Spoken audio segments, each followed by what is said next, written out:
Hello, hello, hello. What's up tonight, everyone? Welcome, welcome, welcome. Fine Thursday evening to all of you. What's up, Elbas, Belden, Eric Monsab, Brew the Deck, of course. How's it going this evening, everyone? Good to see ya, good to see ya. I missed you all on Tuesday, although I know some of you at least were at the TMSL, Team Modern Super League stream, so that was awesome. Thank you to everyone who showed up. I was amazed. I felt so supported. You all were so amazing. I couldn't watch the chat live because I was streaming and you can't really ghost and watch the stream, but I was able to go back and watch it after the fact, and you all were so amazing. It was super awesome. Thank you, thank you, thank you. Seriously, it was awesome of everyone to show up. What's up tonight, everyone? King Skelly, Fabio Cott, Selmas, Rage Guy, Procien, Coffee Black, Dragon Mage. Good to see you, everyone. Oh man, it was such. I was amazed. I mean, I can't believe that we won those 3 matches in a row. I really can't.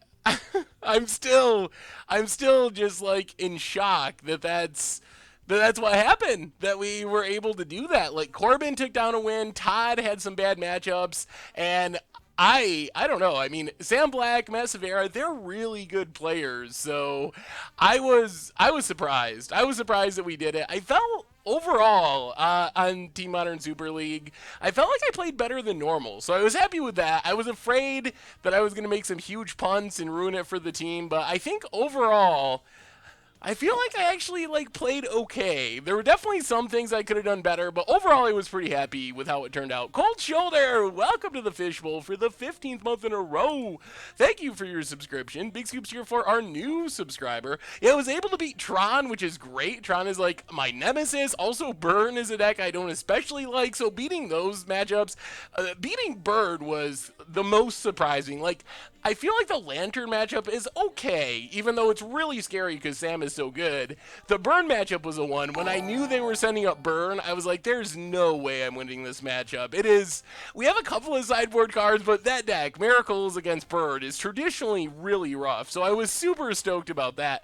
$25 donation, oh my god, congrats on being the Beast at Miracles. Can't wait for you more in Modern Super League. Well, thank you so much for the donation. Definitely appreciate it. Let me pull up Streamlabs so I can see this stuff a little bit easier. Goddard Hazard, welcome to the Fishbowl. Thank you for your subscription. Big soups here for our new subscriber. So just to make sure I read that properly, hang on. Getting on Streamlabs. So $25 donation. Again, thank you from Jeff Basil. Congrats on being the Beast at Miracles. Can't wait to see you more on Modern Super League. I'm so glad I did it. It was a blast. It was really fun to be able to do it, and I don't know. It was a great night. I'm super happy, obviously. It was cool that we won. The face cam thing, hopefully it went alright. I was a little nervous about actually being on camera because we've been doing this for a while now with streams and YouTube and just haven't done the face cam thing. So, but it was fun. Doing the commentary was fun. I'd love to do more commentary in the future because it was actually pretty fun to talk about other people's Magic too. So, I don't know. I was nervous about the face cam just because we haven't done it for so long, but I guess it went fine. When's the next round come out? Will you use the same decks or will you change them? So we get to submit all new decks. So we could submit some of the same ones if we wanted to, but we get all new decks for the next Team Modern Super League. Did you know that your article on Against Odd is being featured on that main MTG site? Ooh, awesome, Draken. I didn't realize that, actually. That's super cool. Hey, welcome, Wizard Logic. So anyway, we could talk Modern Super League. Oh, just so everyone knows, because it's still up in the air, but the next Team Modern Super League is not until next month. So stream is back to normal. No other days off scheduled until sometime in March. I don't know the exact day of our next match on Team Modern Super League, but it's a little ways away, so don't worry about that. We're back to normal Tuesdays and Thursdays here on the channel, so that's good. I'm excited to be back to it. Nesmith, welcome back to the Fishbowl. 14 months in a row playing all the unbanned cards, and a little cheeky, welcome you to the Fishbowl 1 year resub. Big soups cheers for both of our resubscribers. Thank you. Alright, so let's do our reminders. Let's talk about this deck, get into our league, and then we can talk Team Modern Super League. We haven't actually had a stream since the bannings, so we can talk bannings and what Jace does to the format and what Bloodbraid Elf does to the format, and what in the world is Wizards thinking? Is this just a money grab? I don't know. Craziness. What a crazy week all around. Sammy, for 13 months, creeping past the 1-year resub. Welcome back to the Fishbowl. Big scoops here for our new subscriber. Let me pull up your decks, Cryptic. I will get to them in a bit after we get into it. So anyway, Replay YouTube, where you can find all the old streams, including this stream in the future. So make sure to check that out. Normal YouTube, Time Stream Navigator. That deck was so sweet. I'm still, talk about shocked. I don't know what I'm more shocked about, that I beat 3 Platinum Pros in a row on Team Modern Super League, or that after losing to Red Aggro, we went 5-0, 10-0 with Planeswalker deck of Johnny. And Time Stream Navigator. Oh my goodness. What are the chances? That's like the most against the odds thing. Planeswalker deck Planeswalkers. Milton Little, welcome to the Fishbowl. Thank you for your subscription. Big scoops here for our new subscriber. I think there is another Goat Magic coming out tonight. Hopefully, it's getting edited right now. The article part, the video's done. So hopefully Goat Magic tonight. Planeswalker deck, not Planeswalker deck, Commander Clash on Friday, so keep an eye out for that. And of course, merch page, tokens, t-shirts, playmats. If you're looking for another way to support the stream and the channel and the site, make sure to check that out as well. Also, donations available down below. Certainly not required, always appreciated. Hey, what's up, Swooping Hawk? Good to see you this evening. Alright, so, have I ever considered going pro? So I think, oh man, we're probably going to spend some time talking about Team Modern Super League as we're playing tonight. So I think the thing I'm happy about with Team Modern Super League is it felt like it kind of backed up the idea that I can play decently sometimes. I definitely didn't play as perfectly, but I played, I think, better than my average was. And I think the big difference was, and you probably noticed this if you were watching, I was like really taking my time. I was going very slow. Normally I play really quickly, but I was making sure to like double and triple check everything I did so I didn't mistap my mana to have up Cryptic or really think things through. So I think that makes it, I don't know. It definitely improves when I play that way, but then it doesn't make as fun or entertaining of a stream, so I don't plan on doing that all the time, but it works well for Team Modern Super League. JSB911 and Salt Priest, welcome back to the Fishbowl. Thank you for your subscription. Big soups here for our new subscriber. Motor City Ghost, welcome to the Fishbowl. Thank you for your subscription. Big soups here for our new subscriber. But when I ever think of going pro, the problem is I'm not really interested in traveling and going to tournaments every weekend. I have a lot more fun making against the odds decks and hanging out with all of you in the stream. Like, I don't think I would enjoy that lifestyle of trying to go pro. King Skelly, welcome to the Fishbowl. Thank you for your subscription.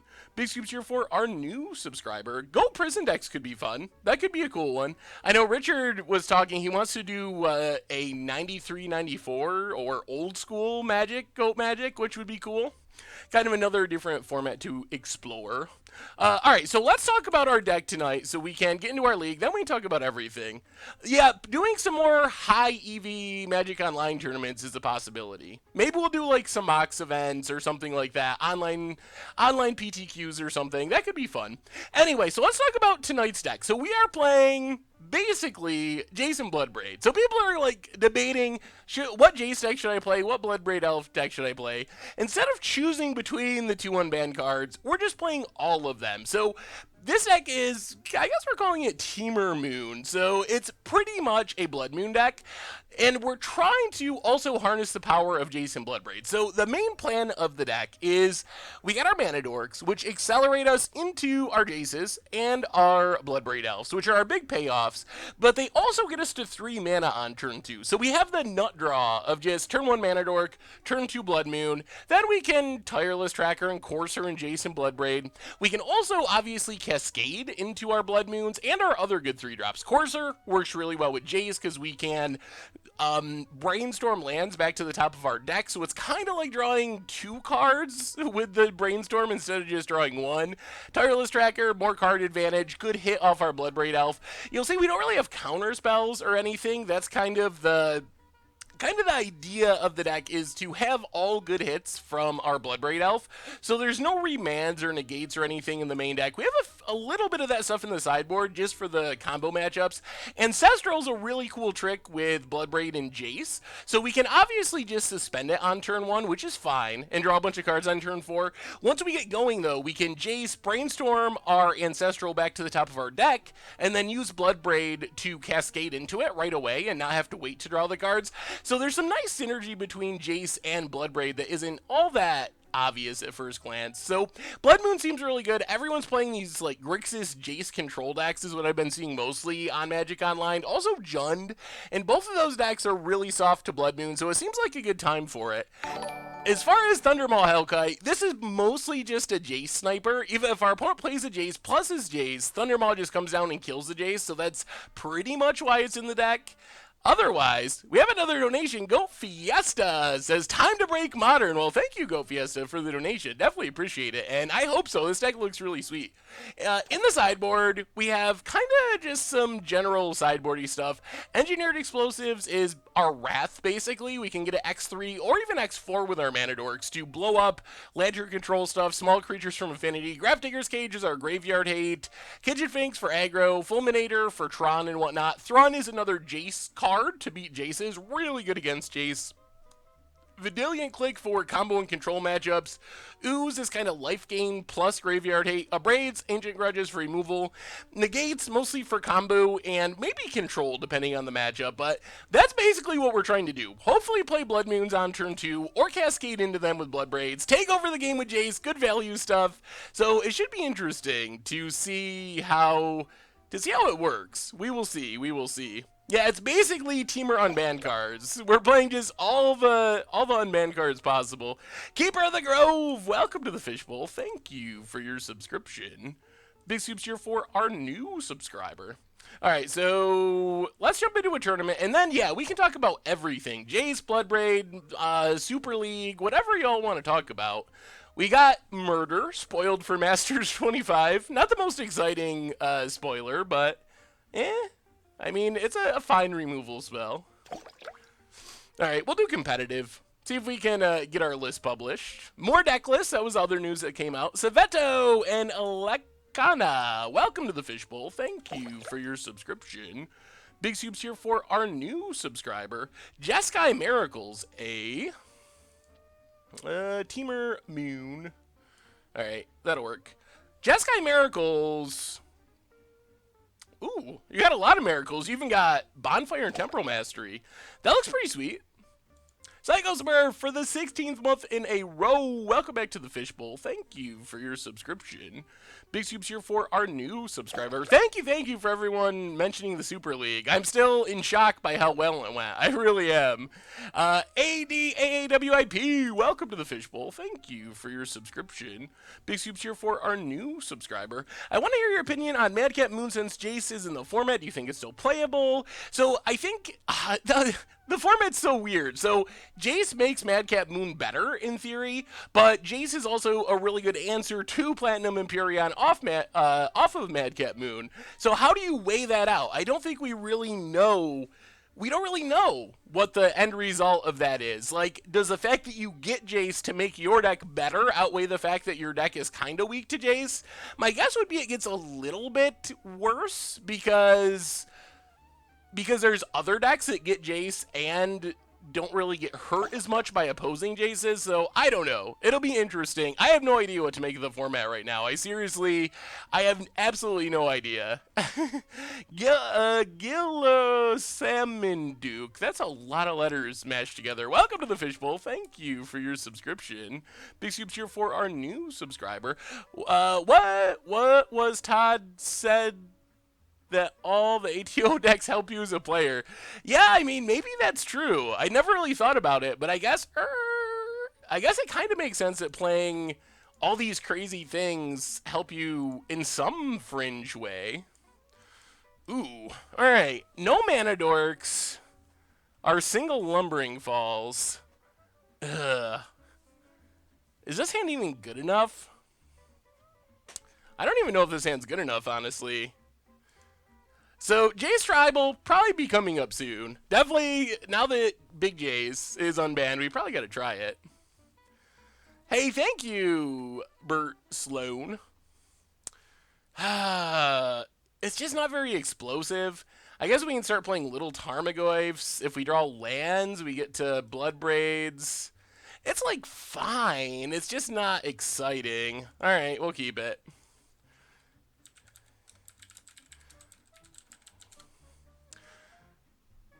What do we do? Now the question is, do we crack this to suspend Ancestral?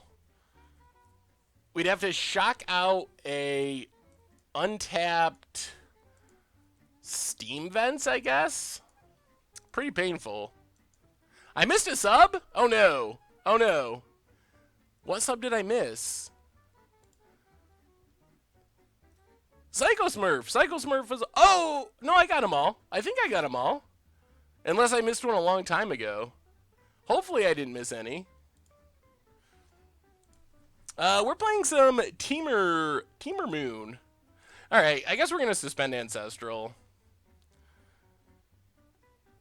Yeah, let's take Steam Vents. Untapped. Suspend Ancestral. Pass the turn. Yeah, Jace Tribal seems like it can be a fun against odds episode in the future. Alright, Affinity. Not sure how Affinity goes before sideboarding. We'll see. We don't really have a ton of answers, and Affinity is kind of good against Jace. And Affinity's got their 2-drop on turn 1 along with everything else plan. Ugh. Ugh. Yeah, that's the ideal Affinity start. Yeah, I did not expect to be Burn or really Tron. I mean, I don't think Tron is... Oh, Kellen! Welcome to the Fishbowl. Thanks for digging up, Brew Deck. Thank you for your subscription. I don't know how I missed it. I even looked back through Streamlabs. I don't know how I couldn't find it. Big Soups here for our new subscriber.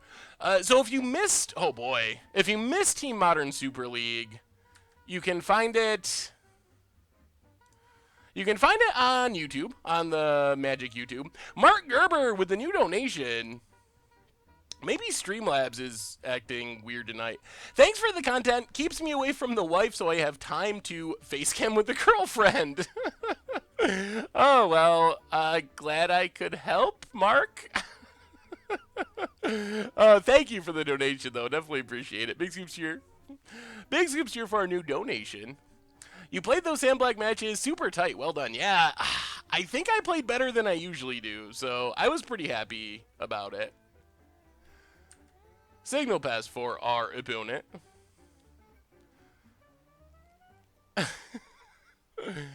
We're very dead already. We have good sideboard cards, but we are just... This is Affinity going absolutely nuts. Are we literally dead on turn 2? 1, 2, 3, 4, 5, 6... Alright, they're not going to go with the Ink Moth. They're just going to hit us with Memnite. We're still super dead.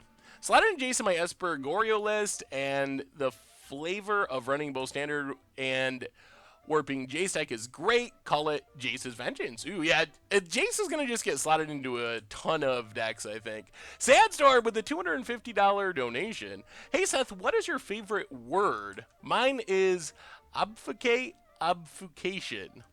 I don't know if I've ever really thought about my favorite word before. Huh. What do we even want here? Favorite word. Well, Ancestral.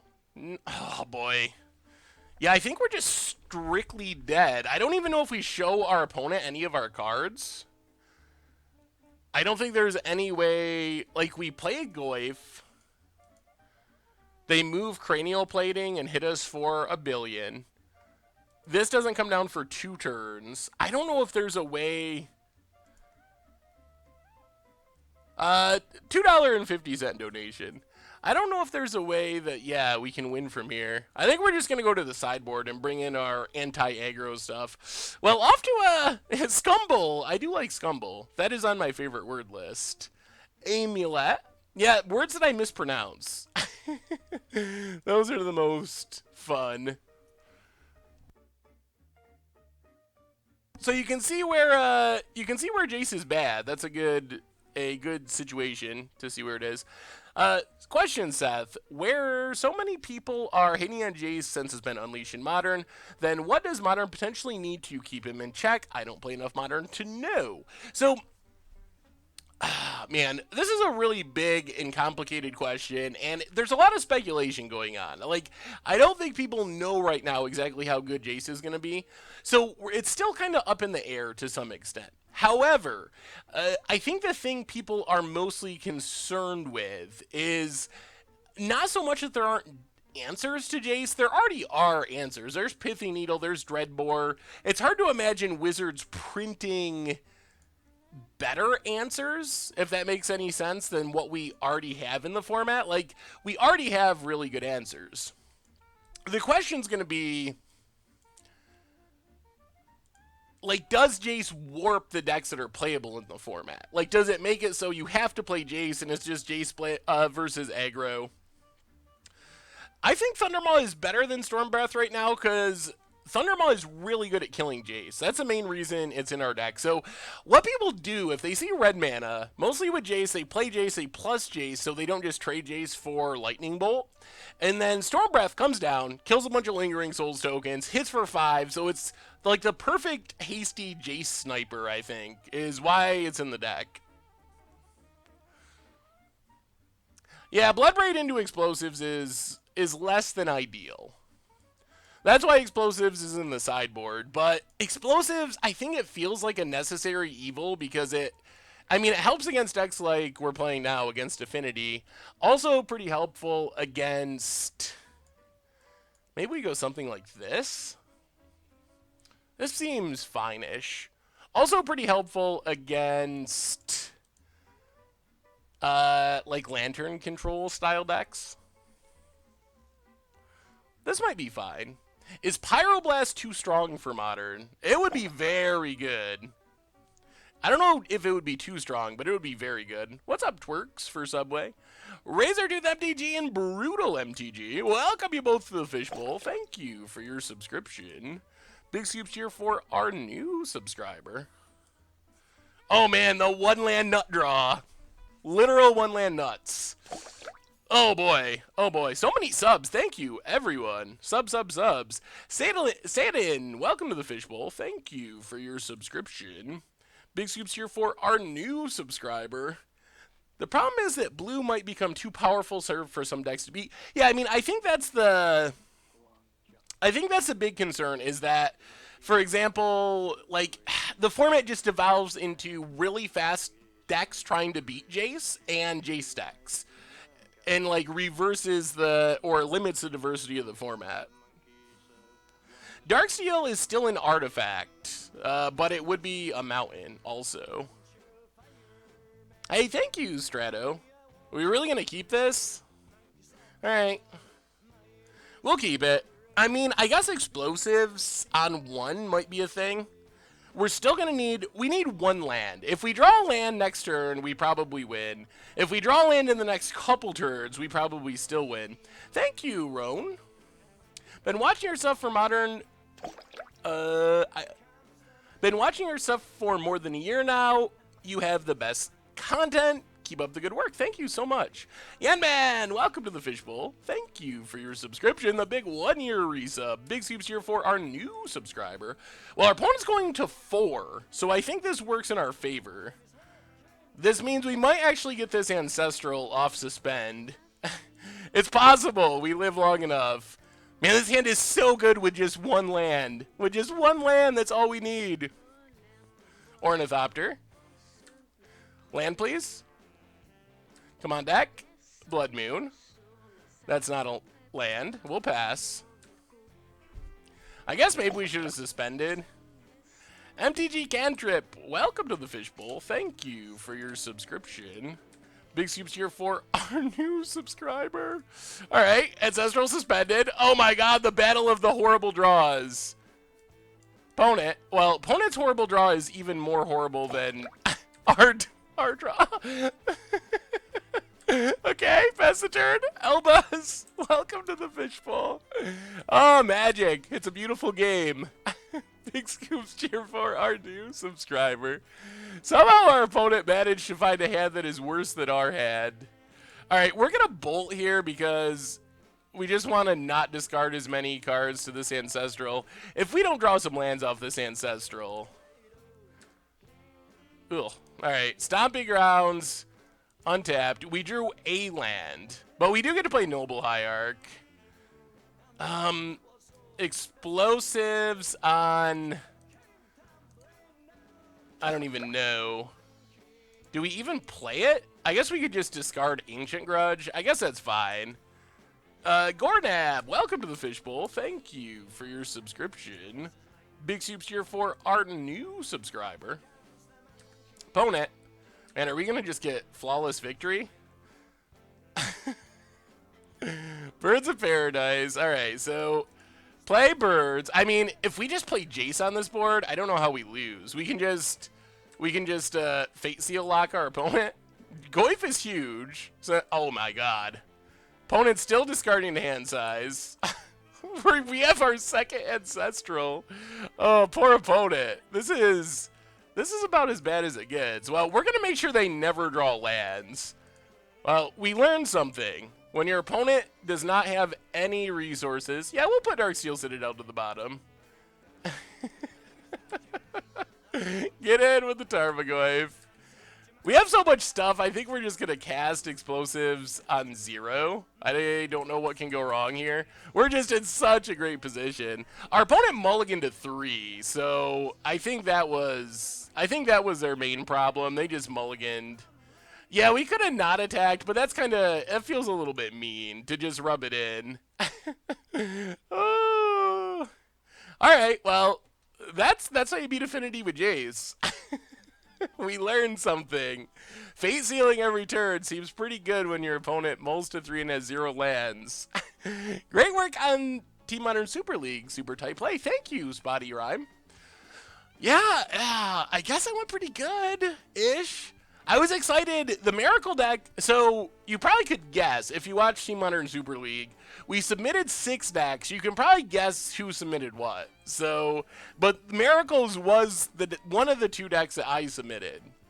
So I was excited that I got to play Miracles, and then I was excited that it actually worked pretty well. Like, it was actually kind of impressive. And now I think it might be a real deck. I've seen a lot of people trying it, at least, like on streams and stuff. So, what's up, Oppish Sniper? How goes it? So the Ponza deck, so initially I submitted a Timur Moon deck, and then we were talking about it and decided to go with the Ponza deck over the Timur Moon deck. So I guess that was kind of my second submission, although Todd did more work on it than I did as far as actually building it. LOL and Gustavo Alex, welcome to the Fishbowl. Thank you for your subscription. Big soups here for our new subscriber. Ah, Stu. Always coming in to rain on my parade. Whenever I punt, Stu is there. Whenever I perform well on Team Modern Super League and say I think the deck might be good, there is Stu. Oh, good to see you, Stu. I guess we're just going to run it back like this. Hey, welcome, Golden Gunry. So I felt really bad. We did the poll and had people vote on our Team Modern Super League decks, and then they did the huge unbanning. So we changed all of our plans basically at the last minute because of that. Ugh. All right, we're gonna keep this. We're gonna keep it. We don't have any removal, but we do have, like, turn 1 birds working towards this Bloodbraid elf. Blink Moth Nexus. And Blood Moon is not the worst because it shuts down their creature lands. Ooh, a Braid is a really good draw. Do we have to actually shock ourselves here? I think we do. Ugh, I don't like this. I'm a little worried if we don't. Oi, Punk's not dead. Welcome back to the Fishbowl. Thank you for your subscription. Big soups here for our new subscriber. It was pretty sweet to play the first Jace deck. Hey, welcome, Batoon. So we can get a forest to save the life and play the birds. Birds is probably not going to die, but if it does die, we have no red mana, and we can't abrade, and we can't do anything. There is some amount of risk. They could have Galvanic Blast, which is just, that is a blowout and a half. Toodle Abood, welcome to the Fishbowl. Thank you for your subscription. Big Scoops here for our new subscriber. Why don't the unbannings have any effect on the modern meta? I think there is going to be a pretty big effect on the modern meta. Really? All right. Everyone's saying forest, so I will go with you, chat. If they Galvanic Blast this birds and we lose, I'm going to be very sad. Blink Moth Nexus, or Ink Moth Nexus. Steel Overseer. All right, so we got to kill that. Ooh, Thoughtseize. Well, there goes our Braid, or our Blood Moon, which means the Steel Overseer is going to start going off. They probably just take a Braid, I assume. And then we got to deal with Steel Overseer and Signal Pest.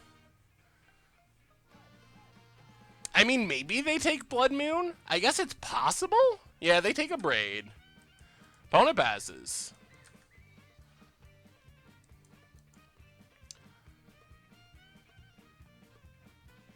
Well, play the island, and yeah, we're going to get down Blood Moon. Pass the turn. All right, we got to find a way to deal with Steel Overseer and Signal Pest. We do get to spin the wheel on Bloodbraid next turn, which could hit... Oh, Ravager. That's not ideal. Pumps the Dorks. Uh-oh. Uh-oh, uh-oh. I'm super scared now. Yeah, Blood Moon kills the creature lands, which is nice. Also gives us an untapped land for this Lumbering Falls. So we could Courser. I mean, we came here to slam Bloodbraids. We're going to slam Bloodbraids and hope. Hope for a good spin. Oh, boy. Oh, boy. That's an Ancient Grudge. Woo! Bloodbraid Elf! Yes! Oh, boy. That was not just a good spin. That was the best spin. That is as good as it gets. Now what? Now what do we do? That was good. That was Bloodbraid at its finest.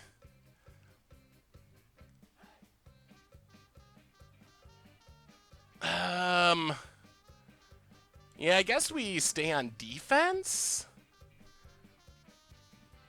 Yeah, let's pass. Let's pass. Play some defense. Our opponent can sack stuff for the Ravager, but then we need like one more removal spell. Oh my god, so many Ravagers. Okay. Oh goodness. Opponent's going to town. Go into town. Gets in. Well, I guess we block and make our opponent sack something. It's probably this Mox Opal, and we're probably still not in great shape. Yep, sacks Mox Opal. No, wow, opponent. Stereo, welcome to the Fishbowl. Thank you for your subscription. Big Scoops here for our new subscriber. This is Freak Fandango Orchestra that does this song. Down to 17. Steam Vents. Well, I guess we keep spinning the wheel. Bloodbraid Elf. Spin the wheel. Noble Hierarch.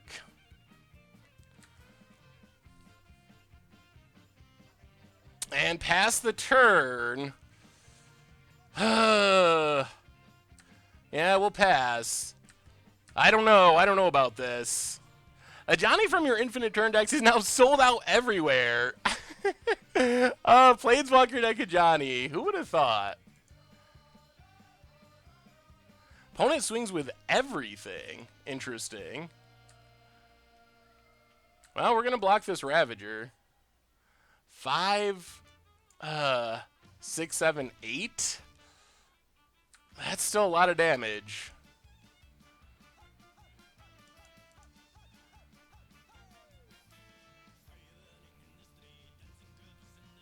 Alright. Opponent grudges.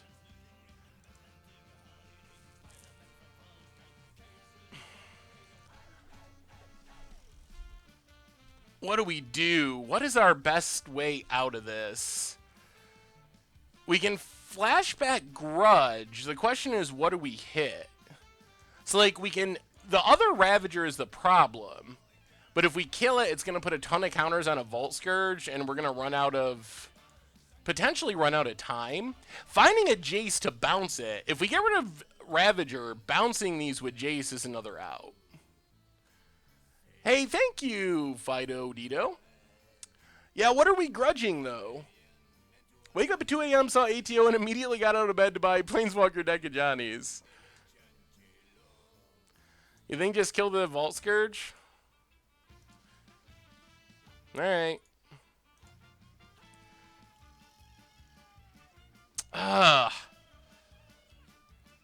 Yeah, I'm wondering if we have to hit the Ravager. But then they have the Flyers that are still getting in. We don't have much action left.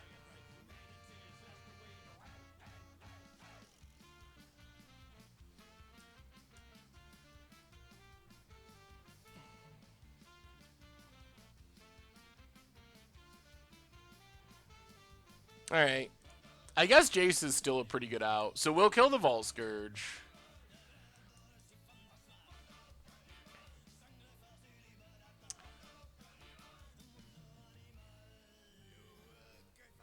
Opponent's gonna sack it. Yeah. Oh boy. So we still take a pretty big beating. Down to 7. Come on, good draw. Or down to 9.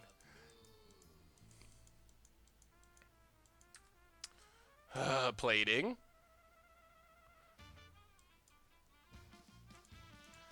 Well.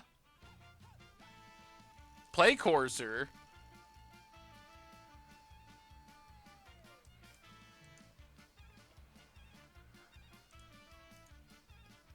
We're so close to just being straight up dead.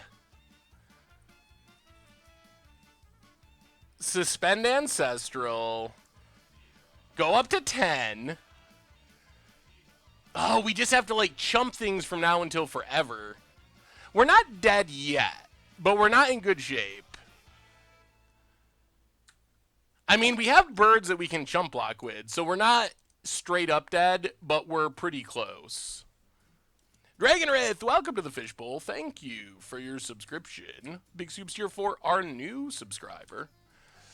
Oh, all right. So we got another Bloodbraid on top. So we are going to get to spin the wheel next turn. Wow. Okay.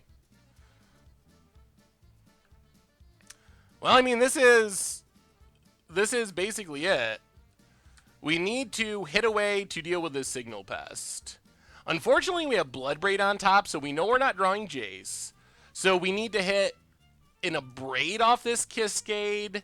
Another Birds of Paradise would give us a blocker. So we got to block with birds. Opponent passes. Ancestral taken down. Well, that is another birds. That keeps us alive for a turn. So play Bloodbraid. Wow! Play birds. Ancestral on top. That is not good. However, we are hitting our opponent for 8. So if they don't draw a chump blocker, they can't attack? Is there a way that we steal this? Ancestral on top is bad. That's horrible. Opponent goes attacking. Opponent just said GG. Does this mean we win? They whiffed? Oh my god. Oh my god! Oh my god! Oh my god. Whoa! All the Ancestrals. Unless our opponent's trolling us, I think we... Whoo! We got there. We got there. This is game 3. Wow! Oh, we were so close to being dead. Oh, that looks so grim. We already flashback Ancient Grudge several turns ago. Well, I don't want to know with Timur Moon. Not a bad start. Not a bad start. We'll take it. Yeah. Well, that's not even a good Blood Moon matchup or a good Jace matchup, but the power of Bloodbraid hitting that Ancient Grudge, and then the next Bloodbraid hitting the birds. Bloodbraid was the all-star. Bloodbraid straight up won us that game. Jace feels very powerful, but it does still have some bad matchups. All right, on to round 2. Ooh, a sweet biorhythm deck. Any idea for a budget fast Jeskai mana base? Ugh. Painlands is probably the place to start. You get Shivan Reef, and then Battlefield Forge. Those are probably the two easiest starting points. Free spell kill. Ooh, Oracle of Bones, Wildfire Eternal, Biorhythm, and then you get to Riftbolt? Ooh. Well, that is definitely spicy. Okay, we got Band.hand. The Band brothers and sisters. I guess Bloodbraid Elf is a woman. We'll keep that.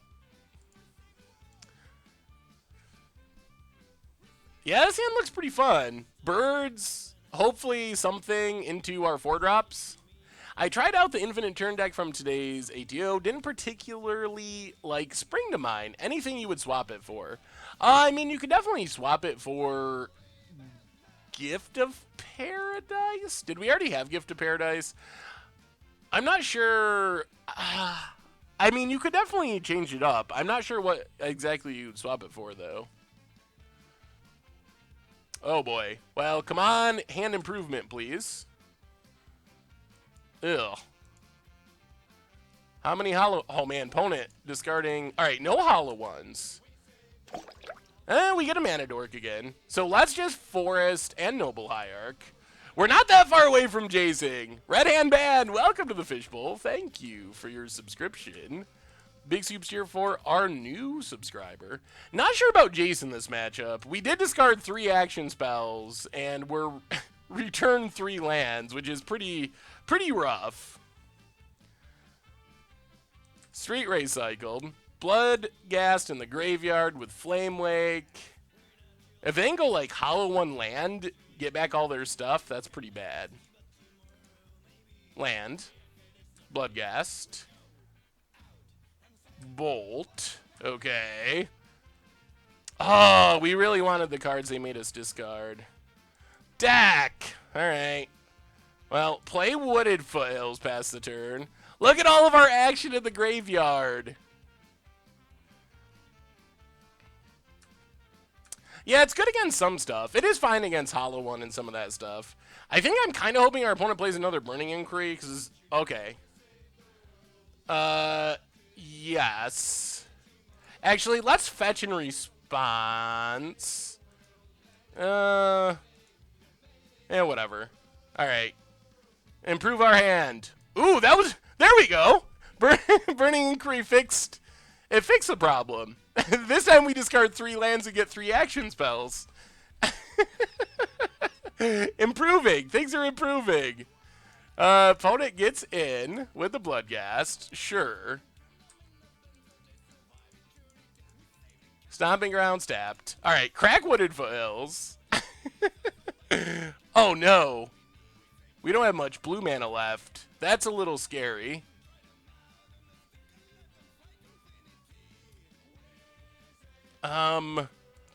Take Stomping Ground. Yikes. Stomping Ground tapped. Goyf's gonna be huge. We discarded 2 of our blue sources. Yeah, we have 2 blue in hand, but if it gets hit by another Burning Inquiry, then Jace might... I mean, we got the Mana Dorks, I guess. Yeah, we're gonna save the Bolt for now. Play Tarmogoyf.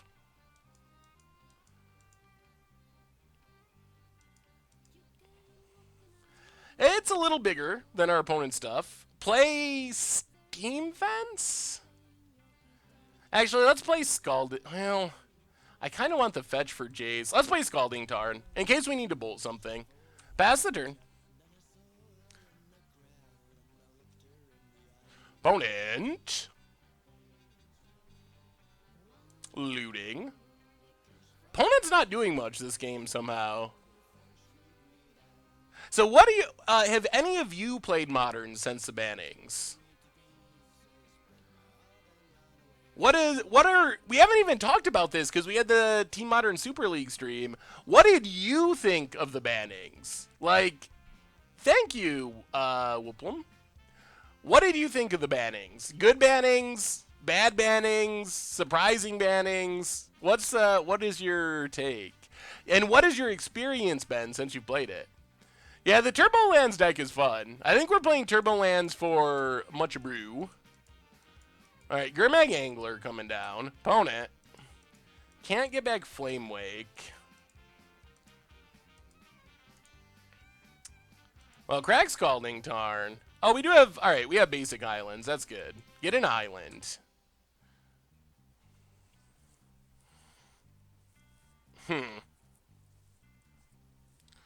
Now what? I don't really want to Jace have it die to Flame Wake.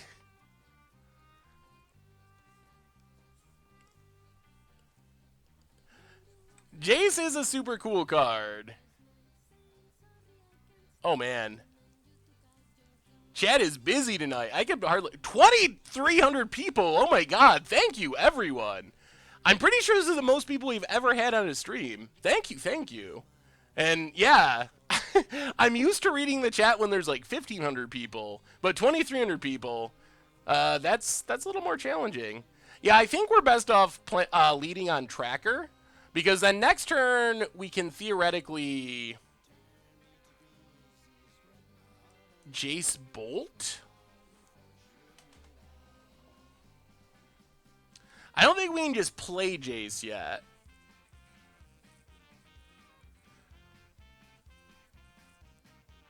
Steam Vents, untapped, get a clue. And pass the turn. I mean, we got some decent defense thanks to Tarmogoyf. But if our opponent can kill Tarmogoyf, we're kind of in rough shape. It's going to be close. Let me see MTG Baker. And also Thingum. Couple deck lists coming in. Azur's Second Son. Opponent goes with Faithless Looting. Yep. Ooh, Primal Amulet. That's a cool way of going about it.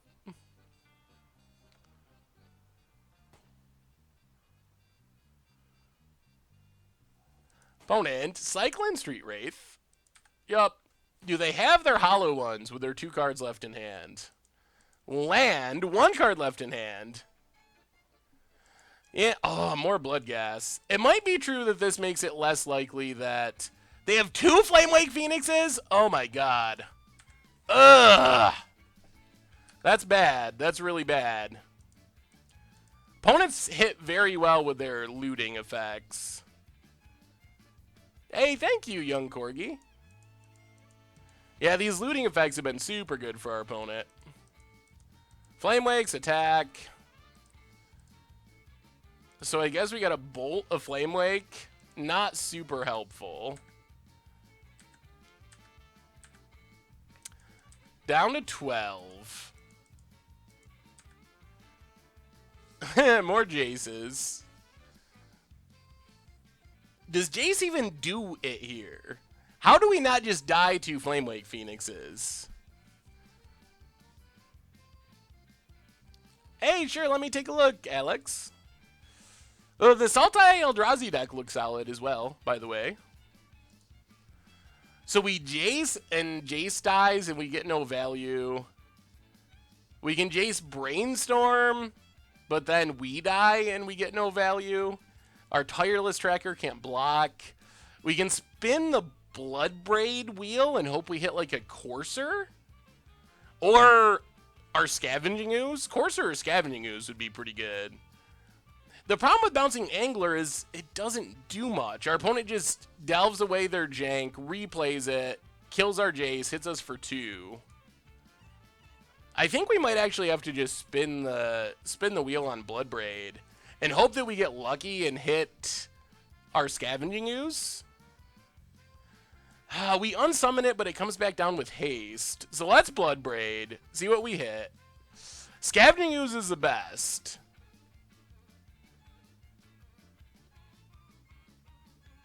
Alright. Another Tarmogoyf is going to help lock down the ground at least. Play Breeding Pool. Still, finding a way to actually deal with these flyers is kind of an issue.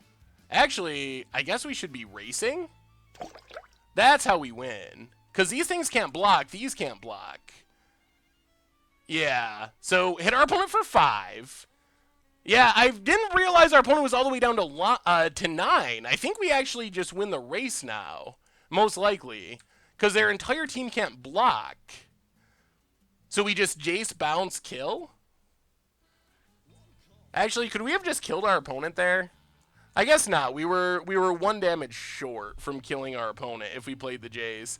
I think someone just subbed and I missed it in this crowded chat. Stoneforge Mysticism for the 16th month in a row. Good luck tonight, Seth. That looks fun. Can't stick around because I'm prepping for my wedding on Saturday. Well, Stoneforge Mysticism, thanks for stopping by and huge congratulations on the wedding. That is awesome.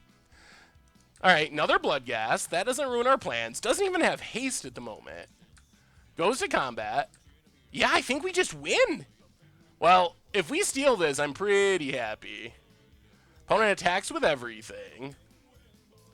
So block here. Block, I guess. Take 6. Actually, can we take 1 more? Maybe we... And our pole scoops it up. Sweet. Whoo! Wow, we got there. We got the win. We got the win. Well, we won anyway, so... The Mike Hypothesis, welcome to the Fishbowl. Thank you for your subscription. Big soups here for our new subscriber. Do you think there will be a Jace Eternal Command doing well? If so, what color shell? Ooh, I think the Temur might be the most common shell. So I would think that Temur is probably the starting point. So we'll bring in 2 Grafdigger's Cages, bring in the Scavenging Ooze. Those are our 2 big ones. Probably don't need Thundermaw in this matchup. Thundermaw is mostly for Jace matchups, which maybe we're not going to play against as many Jaces as we thought. Yeah, I think we could have blocked with 1 less creature and still not been in bolt range. Yeah, we haven't actually really done anything with Jace yet, but we've played 2. So this is actually a pretty good example of what we were talking about, of what Jace might do to the format. Like, we haven't played against Jace stacks, and our Jaces haven't done anything, but so far, we played against Affinity, we're playing against Red Black Hollow One. Those are 2 really low to the ground decks that are pretty good at getting in underneath Jace, so while the sample size is really small, you could argue that we're seeing the influence of Jace in these matches, even though Jace hasn't done anything, and our opponent hasn't really done anything specifically involving Jace. But you could still see, like, the impact of... Yeah, Blood Moon's bad. Our opponent's probably got Blood Moons in their deck. So go down all the Blood Moons, go up the Kitchen Finks, and maybe go up, like... I guess a Braids, kill Hollow Ones. Killing Hollow One is probably worth it. Maybe going down a Bolt. Bolt doesn't actually kill much against this deck. Maybe it's something like this. So I think that, yeah, that's a likely outcome, is there's more like aggro and fast combo fighting against Jace mid-range decks. Oh, send me your lists again real quick, Cryptic. I actually, I pulled them up and then I forgot about them. Yeah, Braid for Hollow One seems worth it. I think we might just run it like this. I mean, we could Ancient Grudge as well for Hollow One. I don't know if we want to go that far.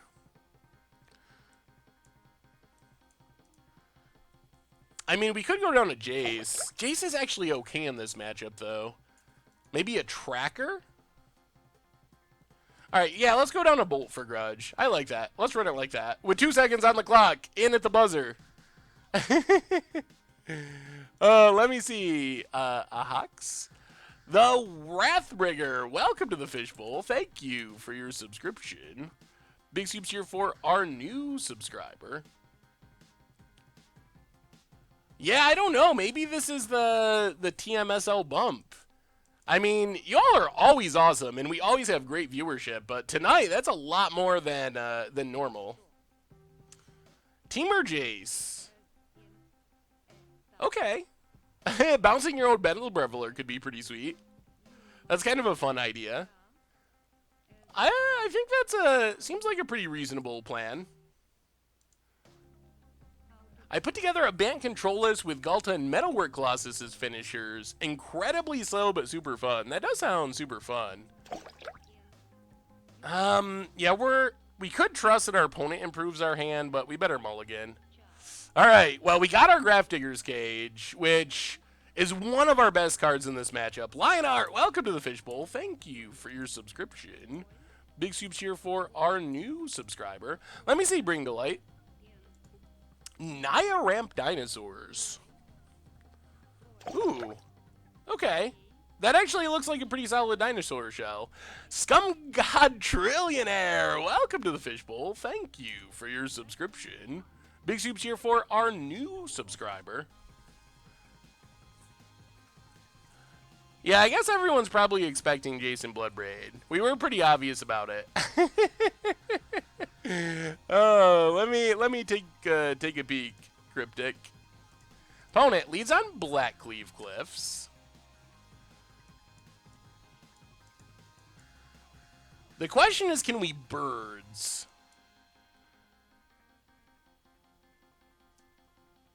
What Grafdigger's Cage outs does this deck have? That's the other question.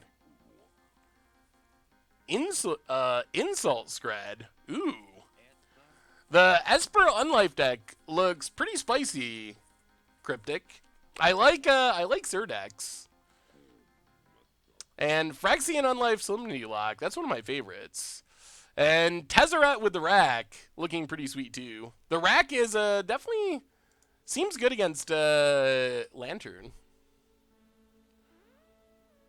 Alright. Steam Vents, Cage, Goo.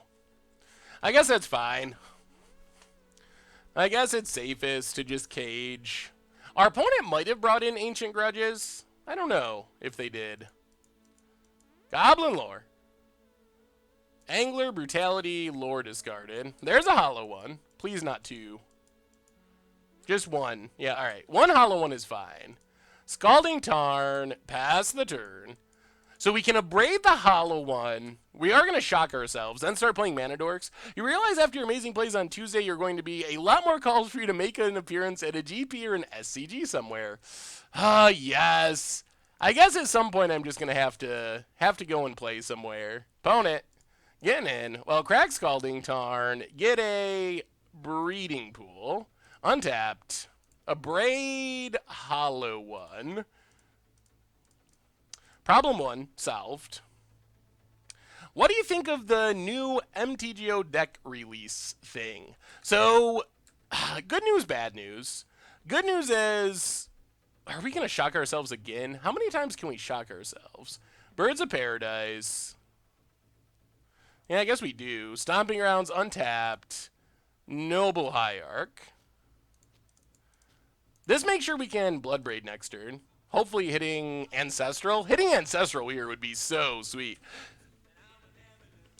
Did you see the free spell Notion Thief deck you emailed last week?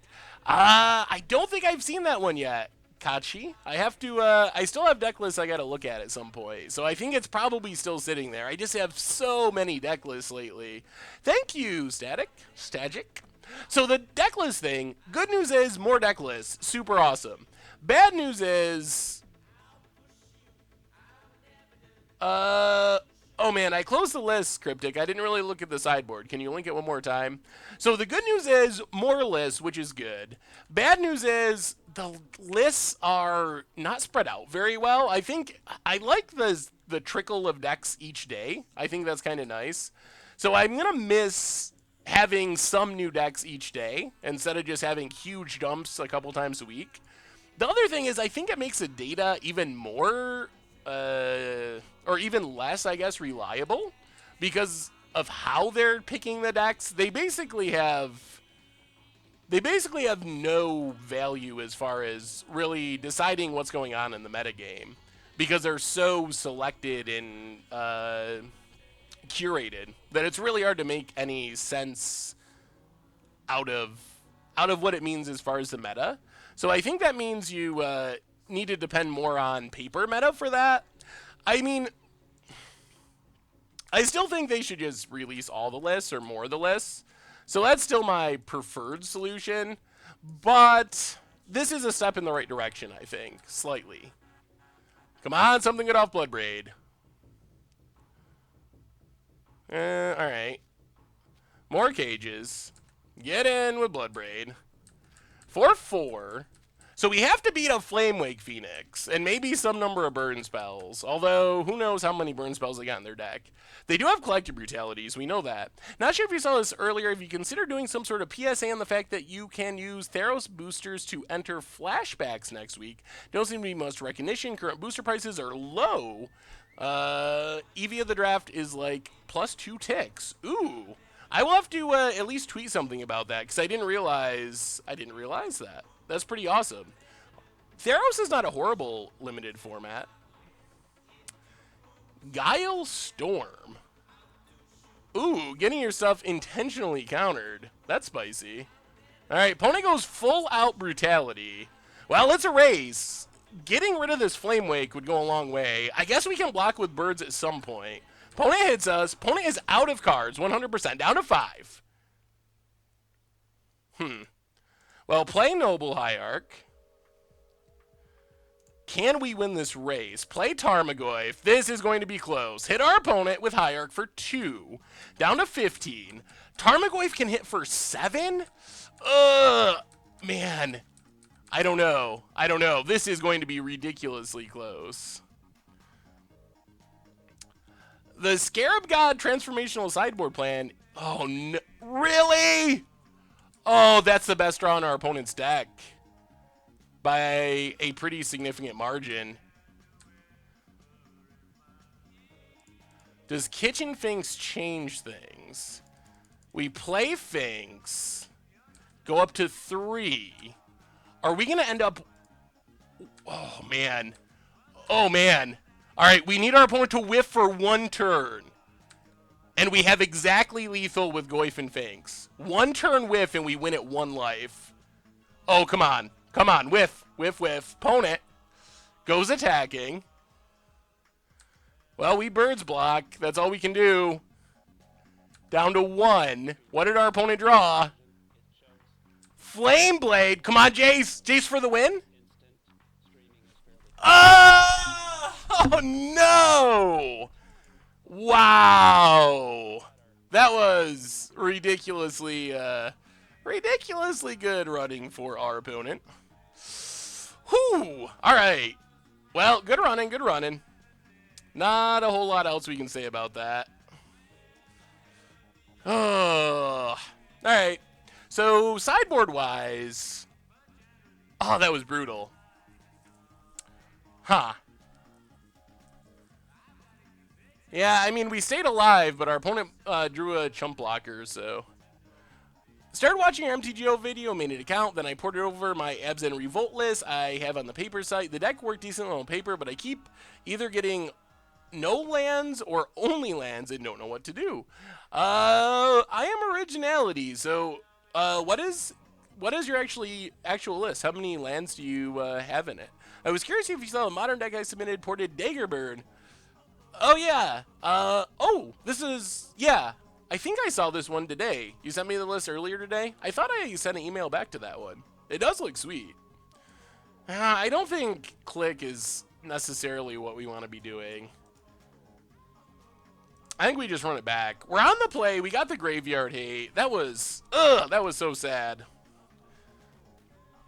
We were one tiny bit better draw. Did Jace kill the utopia that used to be a diverse modern scene?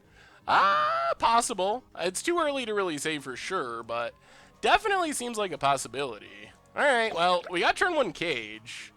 Actually, we can turn 1 Suspend Visions, I think. Yeah, let's do that. Misty, crack it. We have a new subscriber. Whoa, so fucky. Welcome to the Fishbowl. Thank you for your subscription.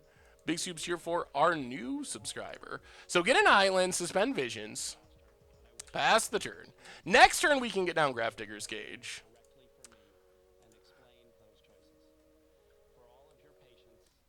All right, the Abzan deck, I mean, it looks like the land amount is not too bad. 21, but you have some ways to cycle. Flameblade Adept, we do not currently have an answer for that.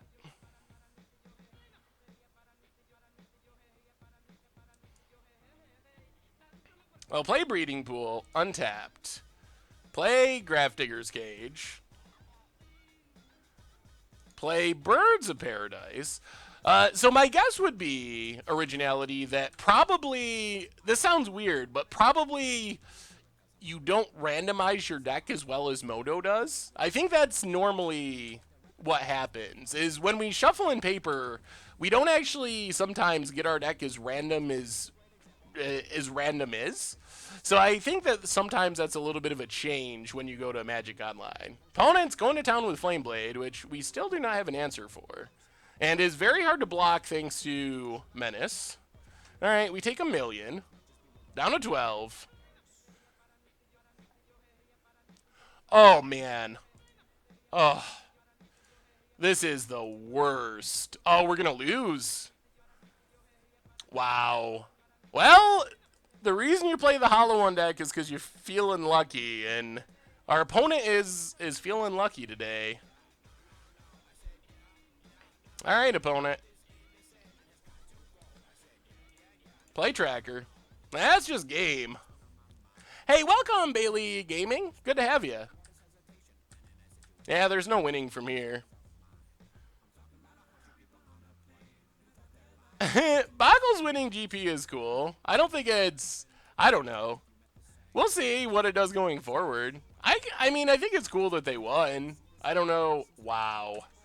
All right, yeah, that does it. Down to 1-1. Opponent just with the Hollow One luck. Whoo! Oh boy, man. Oh, I'm like in shock silence over that one. Redstone, welcome to the Fishbowl. Thank you for your subscription. Big soups here for our new subscriber. Oh wow. I mean, this game was basically, that's just Hollow One gets a nut draw sometimes, and you Goblin Lore, and you discard exactly how you want to, and this happens. So that one, that's what Hollow One does when it runs well. On the other hand, the Game 2 one is the one that was especially brutal. The Game 2 one, our opponent does not have many creatures that can block.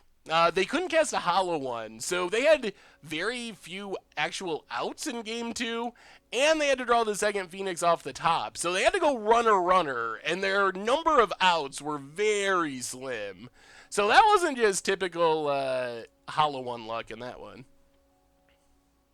Great job on Against the Odds. Taking turns in Standard was great. Yeah, that was a super fun Against the Odds deck.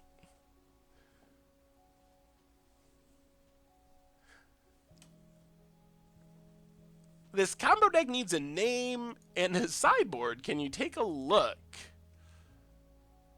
Ooh. Ad Nauseam, Lab Maniacs, Locust Gods. That is... It's kind of like Ad Nauseam without Ad Nauseam. That's an interesting way to build a semi-ad nauseum-ish deck. Delta, welcome to the Fishbowl. Thank you for your subscription. Big soups here for our new subscriber. All right, we'll play first. Well, we got some Goyfs. I guess we keep this. I mean, Ancestral works really well with Bloodbraid Elf. And it's also fine in control decks, so I think we'll see more Ancestrals just because it works pretty well with the two popular unbanned cards. Well, so far we've played two decks that are pretty much geared to be as fast as possible to beat Jace.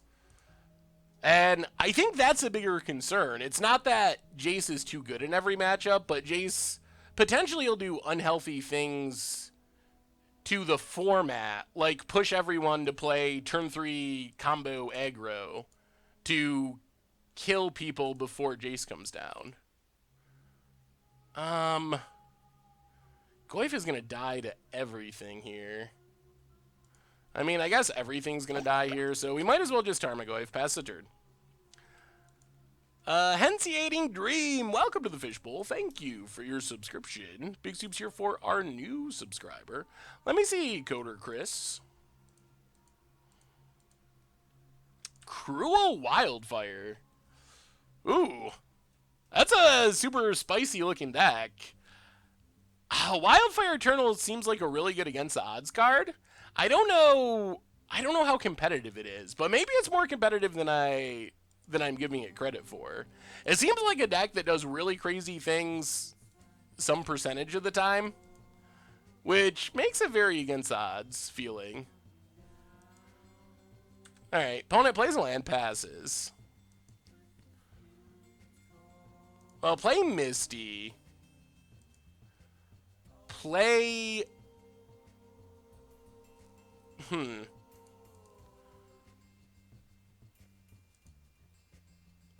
Play Noble Hierarch.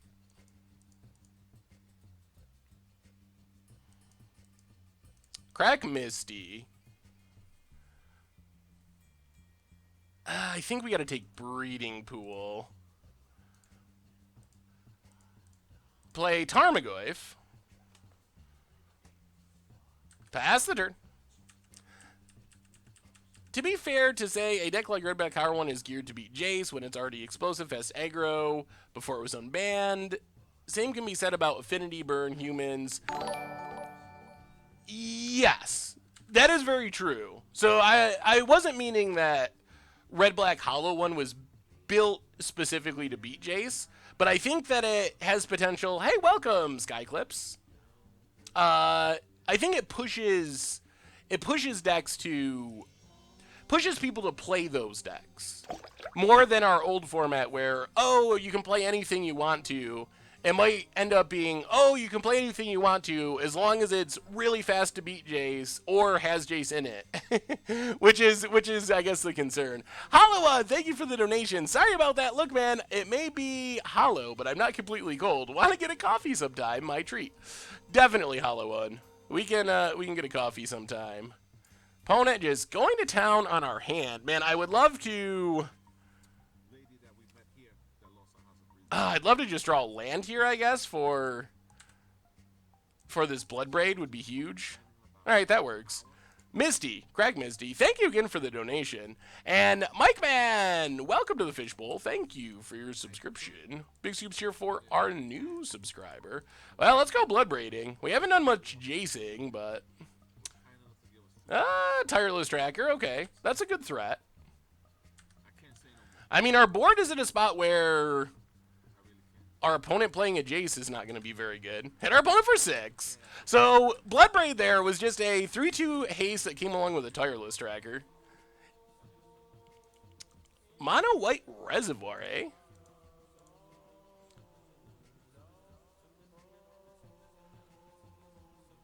Opponent plays a tap land. Snapcaster Mage. Gonna bolt our tracker, I assume. Gets a bolt.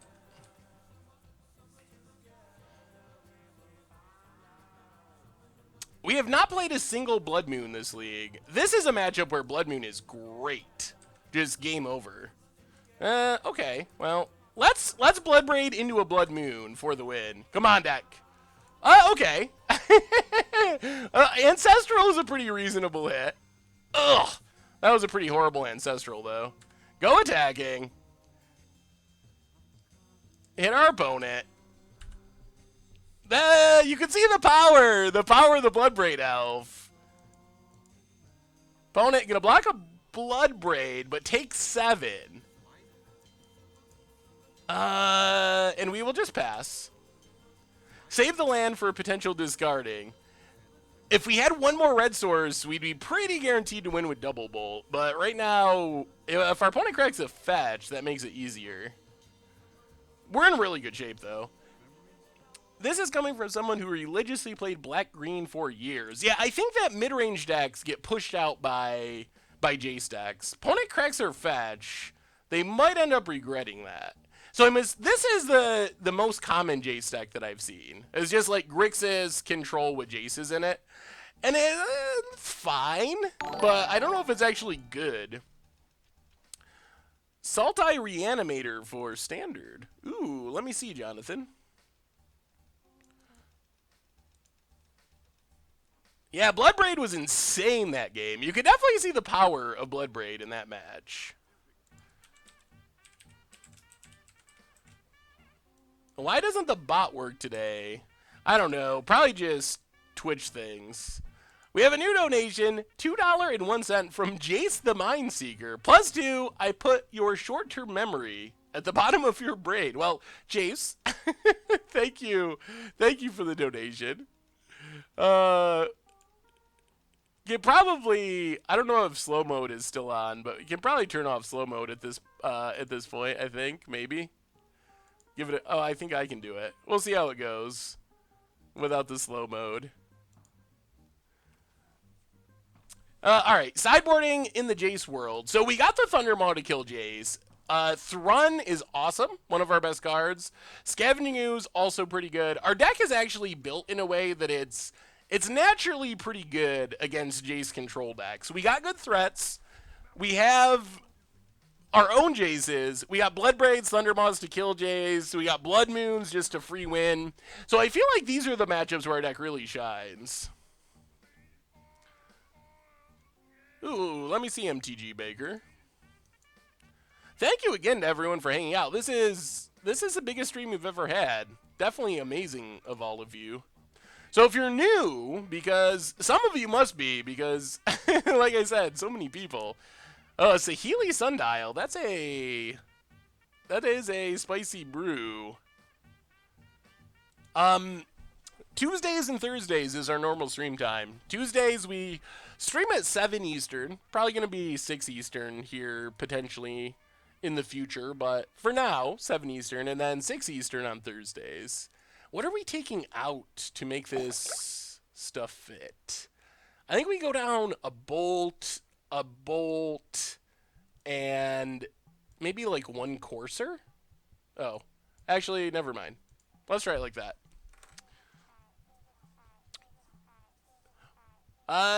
G-Simp, welcome to the Fishbowl. Thank you for your subscription. Big scoops here for our new subscriber. How did the meta change to push out Death Shadow decks, and do you think they will be viable again? I mean, I don't think Death Shadow decks are not viable, although I feel like the Delve creatures, they do line up pretty poorly with Jace. So that might be a bit of a concern. This hand is slow, but I think it's okay. Our opponent, we have a Bolt to deal with a Jace, and our opponent's deck I don't think is super fast. Just want to share, I've been taking my 10-year-old stepson to FNM for a while now. He played Absent Tokens to 3rd place. Awesome, Action Gnome. Well, congratulations to your 10-year-old stepson. What's up, awesome dude? Good to see ya. Probably not tonight, awesome dude. Probably not. We still have to at some point. I mean, as our opponent, I think our opponent knows what's up, and they're playing around a potential Blood Moon. Well, what did Fails go? Leading on the island. Young King Mungil, welcome to the Fishbowl. Thank you for your subscription. Big scoops here for our new subscriber. Well, crack this. Bloodbraid Elf's pretty good against counters, too. We will grab a... yeah, we'll take Steam Vents. Tapped. Wouldn't mind some earlier gameplays. Or Stomping Grounds. Well, play Stomping Grounds, tapped. Pass the turn. Yeah, this hand's super slow. Hey, thank you, Average Toaster. Super League was a blast. I'm already looking forward to the next one. Blood grip for our opponent. I've been talking about Timur Moon for a while, so I don't think people, I don't think people necessarily need to be ghosting to figure it out. I kind of want to save fetches for a future Jace. Let's just play Forest past the turn. What made you think to put these two together, and how does the deck actually function? Basically, you're trying to Blood Moon people. We're kind of like a Temur mid-range deck. Hey, welcome, Zoro. So, there's a Team Modern Super League every week, but our team doesn't compete every week. We don't compete again until March, and I don't know the exact date in March. They haven't actually announced... Oh my goodness! $100 donation! Jones Joshua M. Oh my goodness, you straight killed it on Team Modern Super League. Also great to finally see your face, your beard, you bearded goof of awesome laughs and fun. Cheers. Joshua Jones, thank you so much. That is amazing. That's the biggest donation we've had in a while. So thank you, thank you, thank you. Yeah, so this is something I gotta ask y'all, because it came up. If you saw it, wow, thank you again for the donation. If you saw the Team Modern Super League, it was the face cam reveal. So was it surprising? I mean, if you follow me on Twitter, you kind of already know what I look like to some extent. What do we do here? So how shocking was the face cam? I was doing coverage for Team Modern Super League on the Wizards channel. Because so many people are like, I didn't think that you look like that, or the voice doesn't match the face, or something like that. You can watch it. You can watch it on the main Wizards YouTube. Yeah, there are video on demands. I'll link the YouTube if you haven't seen it. Don't leave the stream to go watch it. Actually, I mean, if you want to. Incongruent. I guess that's a good way of putting it. Let's just Tireless Tracker.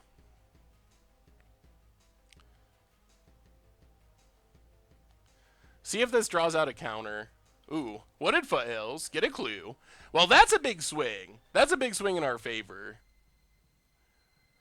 Getting 2 clues is a huge deal in this matchup. Electrolyze, well, we crack. So opponent has a good answer. They're going to get to draw a card, but...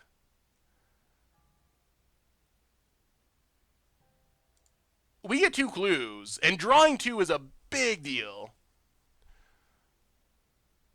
Alright, so we get 2 clues. Opponent electrolyzes. We pass the turn. I put the link to the Wizards channel. Wait, you look older and more serious on Twitter. I think seeing you talk and your voice suits you a lot more than I thought before. Alright, okay, I think that's good. The bearded guy you hired to impersonate you did an entertaining job. Dev the Rev Ryan and Captain Ektar, welcome to the Fishbowl. Thank you for your subscription. Big soups cheer for our new subscribers. So I don't know, maybe we'll do some more face cam stuff in the future. I'm still not interested in doing it like every stream or anything, because I really like our setup, and there's been a lot of good feedback on our no face cam setup, but we'll see. Oh, the first time we ultimated Jace was pretty excellent. We haven't done it yet though.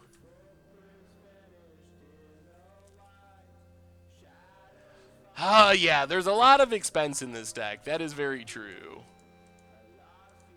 What is our opponent doing? All right, there's the Jace. Well, we got the Jace Sniper.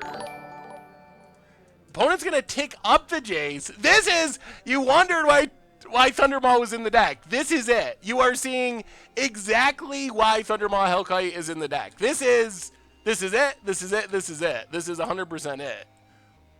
So play the Mountain.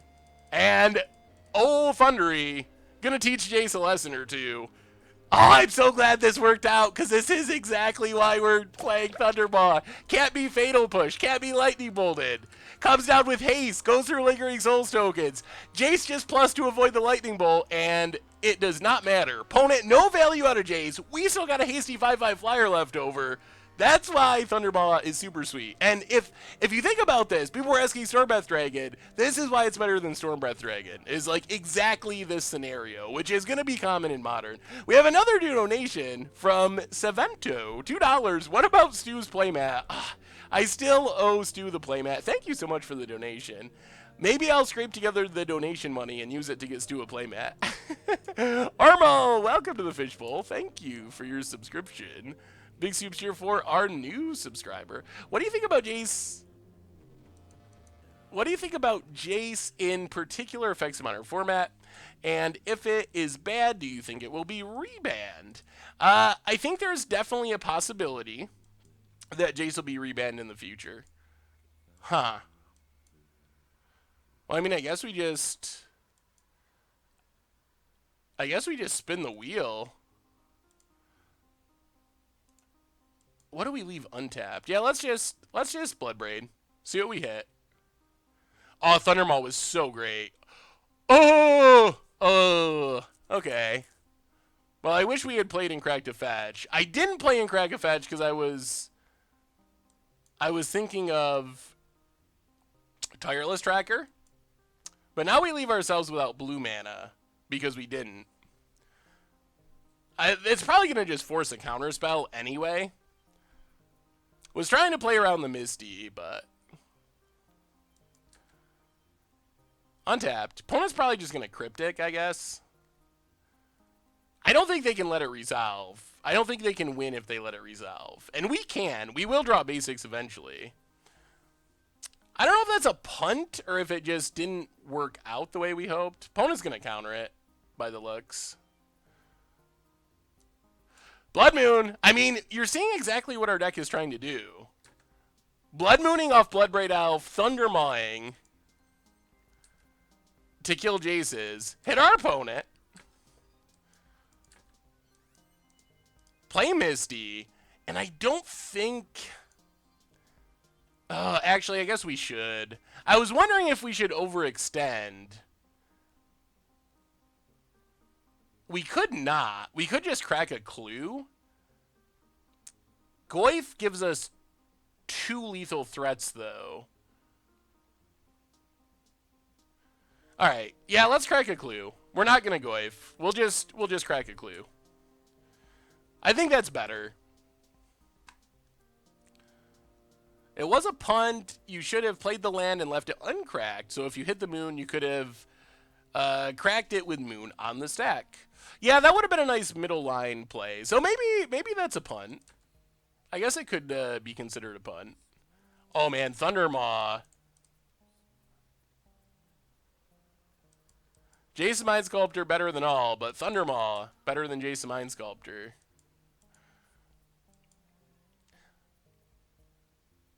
Well, I think we're doing it again. We will play Scalding Tarn first. Play Bloodbraid. Cascade. Oh, that's an Ancestral. Sure. Oh my god, Bloodbraid is awesome. It is so good. It is so good. Oh my goodness, is it good. Oh, the value. The value. Opponent's got a Cryptic to tap our team? Oh man. I think that's just game. Sure. Tap our team. In theory, you stay alive. But in reality, we grab another island and play the Blood Moon that we drew off of our Ancestral.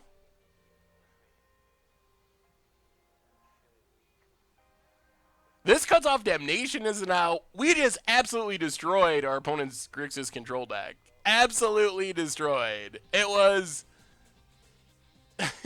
beaten into oblivion. Whoo! Bonus scoops it up. So we're up to 2-1. That loss to Hollow One is the one thing that's keeping us from the perfect record so far. Oh man, that felt good. We still haven't really done much with Jace, but boy did we destroy our opponent's Jace in a pretty impressive manner. I love how shocked Randy was that you were killing it. Yeah, I don't think that Randy thought I was a very good Magic player.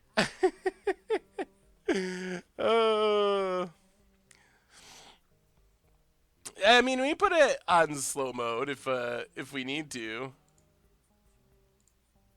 Oh, 120 seconds is way too slow. One of the mods can do it. If you want to put it on like fast slow mode, that's fine. This deck is fun. It is super fun. I gotta grab a drink. Let's do a super quick break, 30-second break, and then we'll be back with round number 4 with Timur Moon.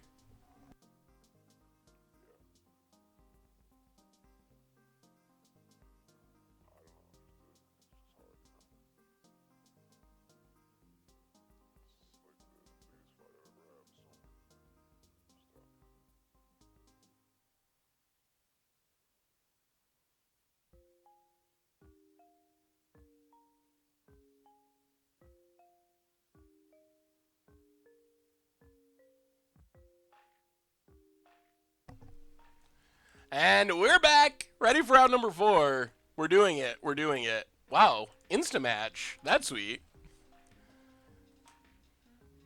All right, let's keep it going. Let's keep it going with Timur Moon.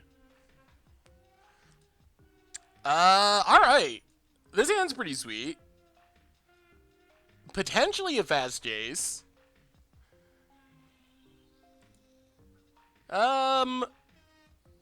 Yeah, we're gonna keep this.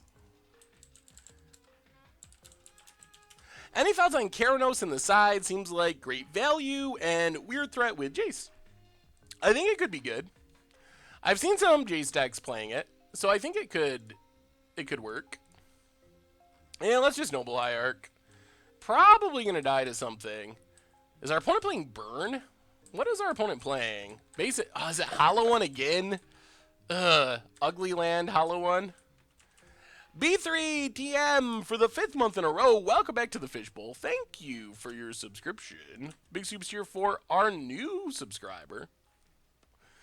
Stomping ground for our opponent. Untapped. And oh no. Well, we need a Blood Moon. This if they're escape shifting, we need a Blood Moon. Jace does not do well against Valakut. But Blood Moon does. And Bloodbraid.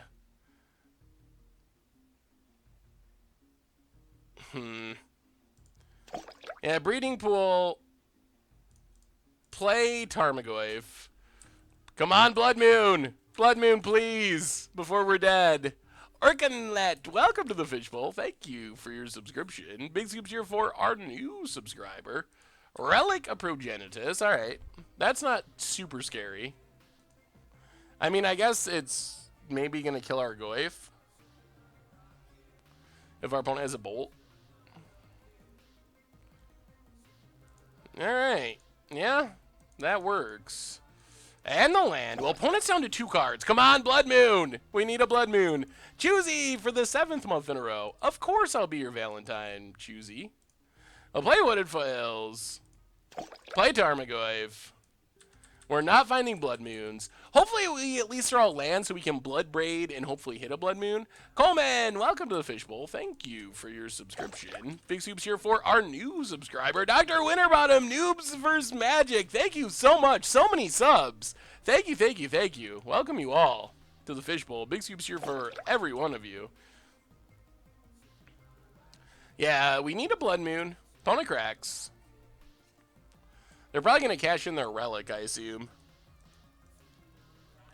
Down to 15.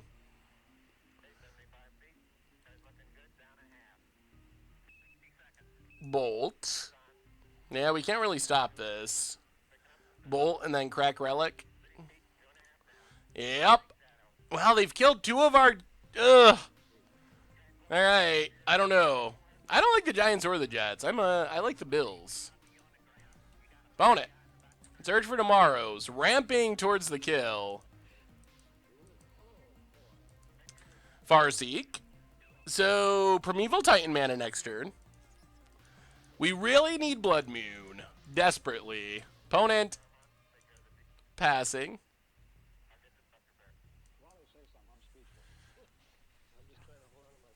Alright, chat. What do we do? What do we do? I guess we Jace plus to try to control our opponent's draws. That's probably better. The other option is just spin the Bloodbraid wheel for a Blood Moon. So I think we Jace, plus with Jace, try to make sure our opponent doesn't have lethal. And then follow that up by trying to find Blood Moon with the Brainstorm next turn. That's gotta be the best line. So Steam Vents, untapped. Crackwooded Foothills. Did I miss a sub? Oh, I hope not. Sergeant Memorial for the 7th month in a row. Welcome back to the Fishbowl. Thank you for your subscription. Big soups here for our new subscriber. Yeah, we'll take a forest. Play Jace, the Bind Sculptor. Better than all. Fate Seal. Oh, boy. This is so tough. So what do we do with this fetch land? Transcendence, welcome to the Fishbowl. Thank you for your subscription. Big soups here for our new subscriber. Mincerger, definitely appreciate the sub. Sorry it doesn't show up. Welcome you to the Fishbowl as well. Big soups here for you. So here's where we're at right now.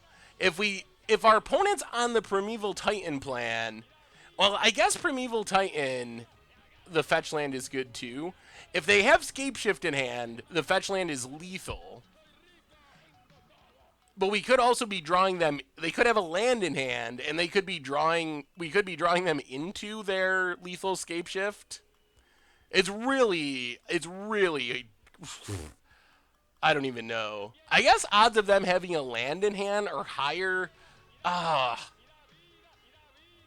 Is there any way this actually is relevant? So if they have Titan, we're dead.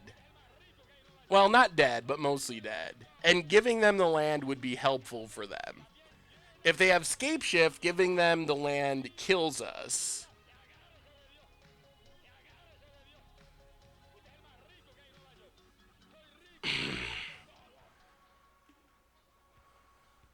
Alright, we're going to let him keep it. I don't know. I don't know what the right play is there. If they have the Scapeshift and we die because of it, I mean, their deck has so many cards against lands, it's probably... Alright, it's Titan. That's actually... that's bad. Because now our opponent, with the land, they had Titan in hand. Yeah. Now they get to double Valakut off the fetch land to kill our Jace. So that is about the worst outcome.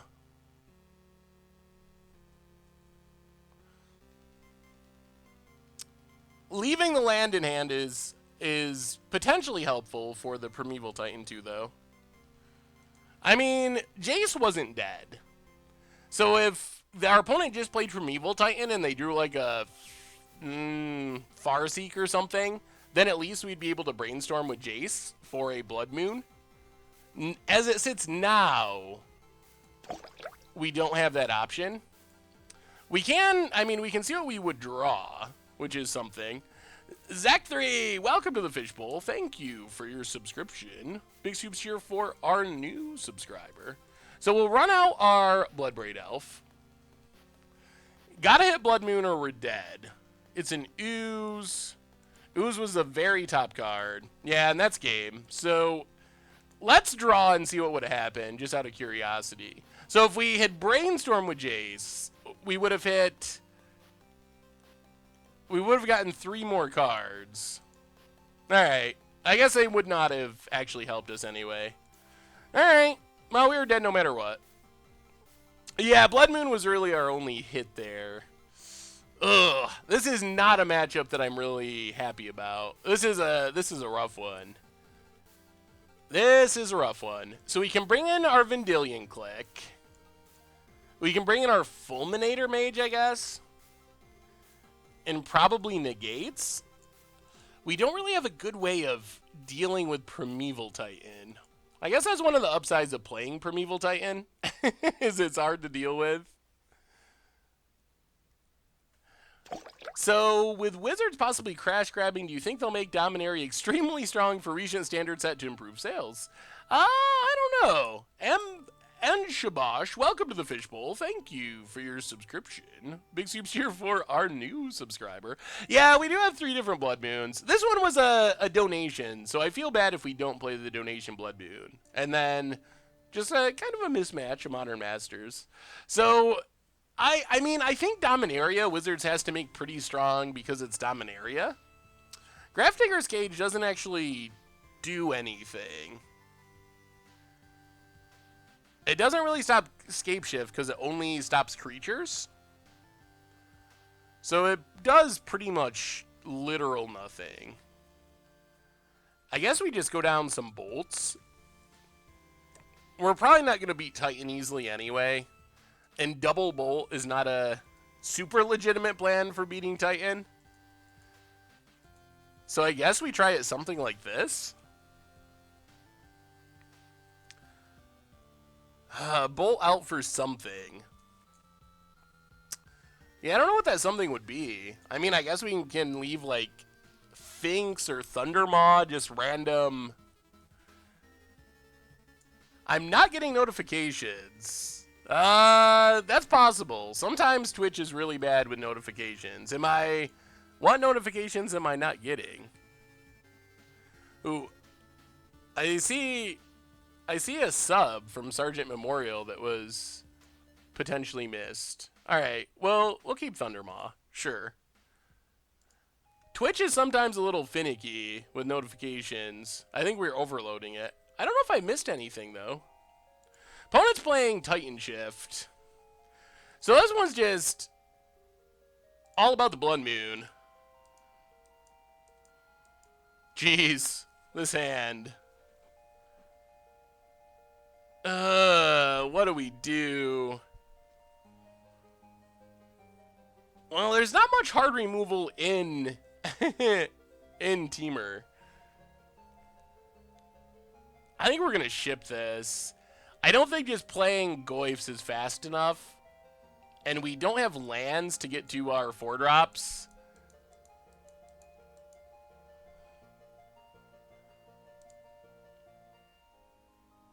Ugh.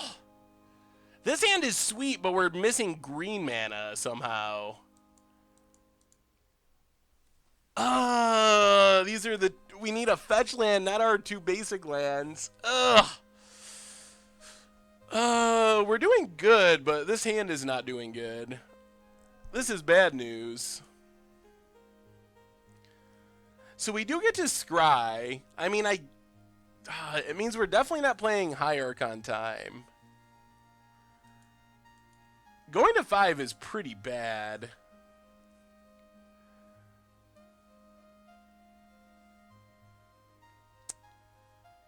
We probably got to keep it. Well, birds to the bottom. Steam vents tapped. Come on, green manas. Pass the turn. Going down to 5 on the play, it's really unlikely that you win on 5. I don't think this 6 is so bad. Like, if we had 0 lands or something, then you got to go to 5. But I don't think that we can go to 5 barring those situations. I mean, we're still really, like, a land away from this hand doing things. And we have Vendilion Click, which would be pretty helpful. That's not a bad draw if we get the land. Cannot negate Sakura Tribe Elder, unfortunately. Bona passes. Come on, lands. Lands, lands. Ugh. Alright. Our 1 tap land in our entire deck. Not the best timing for the Lumbering Falls. Pass the turn. Do you think the Miracle deck is viable in the real world? I think a Miracle deck can be viable. I think that definitely are still trying to figure out the right build of it, but I think that it has a lot of potential, and a lot of people are trying it, but I think it's definitely still got to have the rough edges smoothed over. Opponent's going to eat their own Elder. Well, worst case, we can click next turn. We still really need a Blood Moon at some point to... Forest, okay. Yes. We definitely have to negate Prismatic Omen. No doubt about that.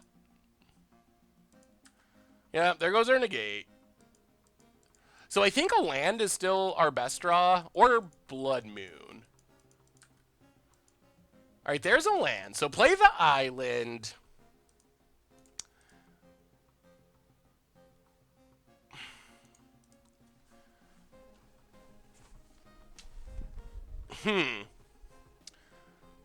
So our opponent can't Titan next turn. It might be better to just Bloodbraid Elf here and save click for next turn, the turn before they would potentially cast a Titan. Yeah, I think that's fine. Spin the Bloodbraid wheel, see what we can find. A tiny Goyf. This relic is keeping our Goyfs in check. Get in with Bloodbraid. So not a great hit. Blood Moon would have been a better hit. Pass the turn. We're still doing okay, though. Yeah, I think it's better to wait one more turn to give our opponent the maximum amount of time to draw Hour of Promise. Yikes. Well, that is pretty good. That's going to probably get 2 Valakuts. We still really need to find a Blood Moon. Yeah, we do need a clock. That is true. Valakut and land. Well, without a Blood Moon, we're in a lot of troubles.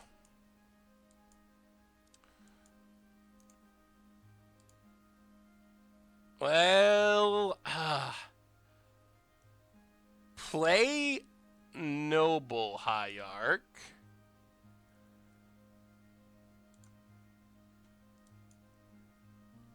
I don't know about this. Play Misty.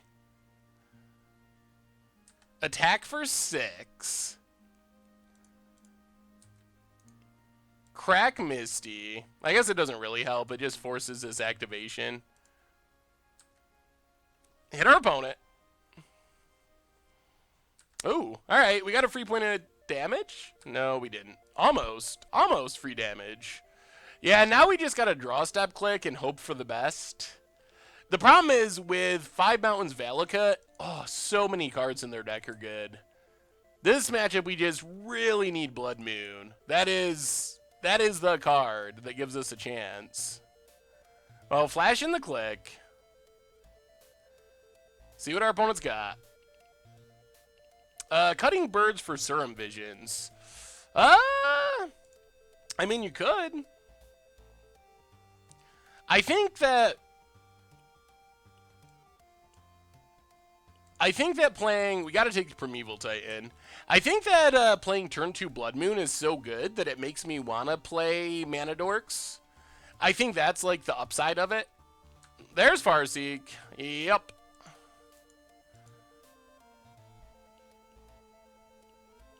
Will there be an ATO for Standard in Modern? Yeah, that's something I want to do at some point. It's one of the things that's on the list. Still in progress is hopefully getting some more editing help, which will hopefully give me more time to do some of that stuff. At this point, with all the normal stuff and adding, like, playing Pauper to the mix every couple of weeks, and just don't have much extra time to do other series. Opponent. Jace fits in basically every deck, I think. I mean, that's a little bit hyperbolic. It doesn't fit in like Burn or something, but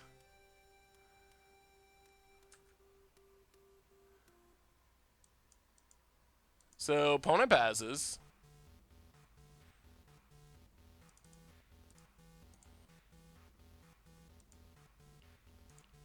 I mean, do we just have to Lumbering Falls? Is that our only real shot? Lumbering Falls hit for 6. We know one of their cards is a Nature's Claim. What are your thoughts on standard Aetherflux Reservoir Storm S combo? I think it's really fun. The problem is, one of the big problems is right now, lots of people just play a Braid. So that's something that definitely has to be taken into consideration. That's just kind of a natural main deck answer to those decks. Hit our opponent. Down to 4. Hopefully they just keep drawing Nature's Claims. They can crack their Relic, though. We need them to really whiff hard. Ponza's pretty realistic. I have a non-budget blue-white Monks build in paper. What would you recommend? 1 or 2 Jace in the main? If so, what would you cut? Oh, I'd have to look back over the deck list. I think adding in a Jace or 2 makes sense, but yeah, turning off fetch lands is helpful. That's a good, very good point, Stu. Teak, welcome to the Fishbowl. Thank you for your subscription. Big scoops here for our new subscriber. Wow! Oh my goodness. And I don't know what our opponent drew. Probably a bunch of fetch lands and Nature's Claims. And apparently they cannot even trigger Valakut to kill our Noble Hierarch. And we got him. Yeah. Okay. Okay. Scoos is in because it's a card. It's a 2-drop. I mean, I guess we could bring in, like, another 3-drop, like Kitchen Finks over it. Maybe that's better than Scavenging Ooze. Thrun? I don't know if Thrun is actually... Thrun is a bit expensive. It's another 4-drop. What's your opinion on the Servo Exhibition combo deck in Standard with Sram's Expertise? They're probably the best deck with Growing Rights. Ooh, I'm not sure if I'm familiar with that list, actually. Don't you think Black White Aristocrats is great for returning Modern? And do you think Bantu the Legend God should be in the deck? I think Black White Aristocrats is sweet. Bantu is just such a slow sack outlet that it's a little rough for Modern. Winky Frown, Professor PhD, welcome you all back to the Fishbowl. Thank you so much for your subscription. Big soups here for our new subscribers. What does Troll really do, though? I mean, I guess it's resilient to Valakut triggers, but once we get to the Valakut trigger point, I could see an argument for blowing up Prismatic Omen. That is a... I mean, we could go down Ooze for an Explosives. I don't know if that's... I mean, I guess that's fine. It's worse with Bloodbraid Elf. This is mostly, like, ideally for Lantern and stuff. Prismatic, what else do we hit, though? I don't think just going for Prismatic Omen is good enough. I mean, I guess we can leave a Bolt in. Yeah, we can both the Secure Tribe Elders. Alright, well, we'll try it like that. I mean, we haven't had a Blood Moon and we're 1-1. So, that's the good news, is somehow we're 1-1 and we haven't had a Blood Moon. And Blood Moon's, like, by far our best card in the matchup. Okay, well... This could work. Turn 1 Hierarch, turn 2 Goifer Tracker. Schnapps, welcome to the Fishbowl. Thank you for your subscription. Big soups here for our new subscriber. Oh, lordy. Lordy, lordy. Alright. What if fails? Come on, no bolts. No bolts. Get a Forest, play Noble Hierarch. We drew a Blood Moon, pass the turn. Oh, this could be our shot. I wish it was a Birds. Klaus Sturker, welcome to the Fishbowl. Thank you for your subscription. Big soups here for our new subscriber. Budget Path to Metal? Sounds pretty sweet. Yeah, sure, I'd love to see it. Opponent. Secure Tribe Elder. Oh, that gets a basic. Alright, let's think about this. Opponent passes. We draw Jace. Now what? Now what? Now what?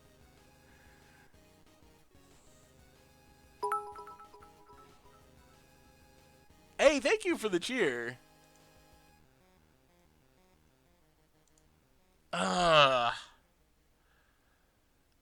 Yeah. we can Blood Moon. They do get to get a forest. And then we're also cutting off our blue mana for negate. I mean, I guess we have the Hierarch. But we won't have a basic island.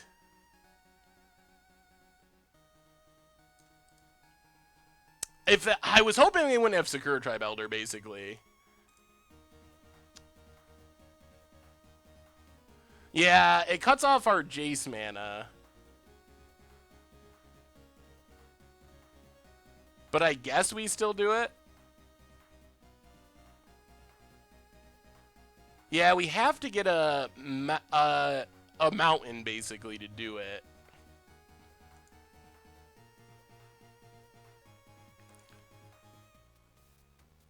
The other option is Goyf, which isn't exciting.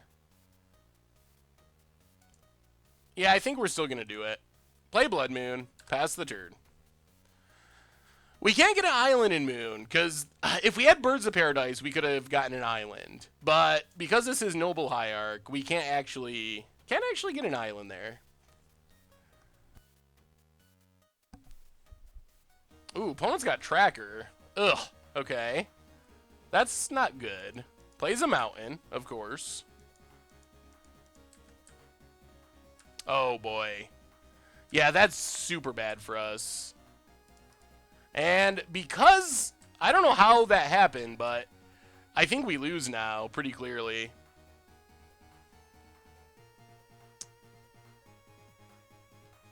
Yeah, I think the Play the Blood Moon plan might have been a very bad one.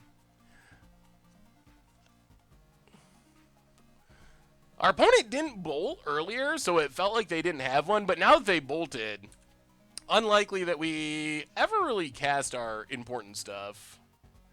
And also unlikely that we don't just lose to Tireless Tracker, so we're kind of in really bad shape.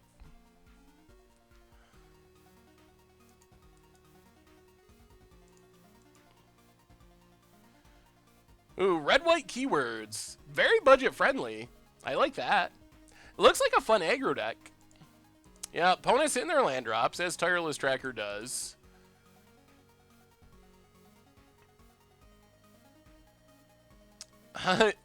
Yes, maybe you're... I don't even know if I saw what your plan was, Stu, but it was probably better than playing Blood Moon, having our opponent top deck bolt, and us not casting anything the rest of the game.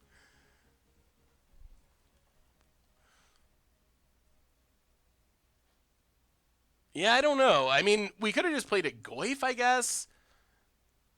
Search for tomorrow. I think maybe the biggest reason for not playing the Blood Moon that early was that it just doesn't really do much of anything. Like, Blood Moon is our best way to not die to Valakut, but our opponent was pretty far away from the Valakut kill, so maybe we just shouldn't have played it so early. Our opponent doesn't have Thought Seizes or anything, or counter spells, so it might have been better just to, like, wait and try to develop our board for... Good God. Well, we're dead in all kinds of ways. Just every way possible. Valakut.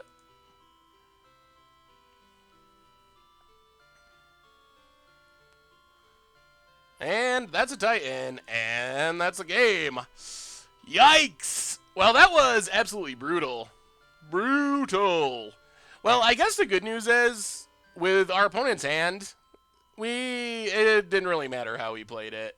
we were gonna die to that either way. They had the Nature's Claim, they had the Tireless Tracker, they had Valakut Primeval Titan. So they just had the nuts there. Alright, down to 2-2.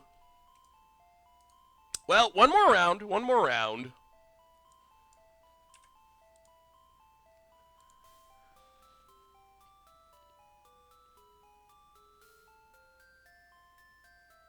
Yeah, I think that's a pretty bad matchup. Valakut is traditionally pretty good against Jace, and we don't have many ways of interacting. We have Blood Moon, which can be helpful, but we don't have that many ways of interacting with our opponent's stuff. I think we've also lost the die roll 100% of our matches tonight. I don't think have we played first a single match? I kind of think we haven't. Opponent, Scalding Darn, cracked. No, we get to change decks for the next round of the Super League. Shuka Blaze for the 9th month in a row says, "Sup, baby." Also super happy because I finally get a sleeve up Bloodbraid. Yeah, it's kind of cool to have Bloodbraid back. Welcome back to the Fishbowl. Thank you for your subscription. Big soups here for our new subscriber. These are APAC promos, I believe. Looks like our opponent's sticking with the Death Shadow plan.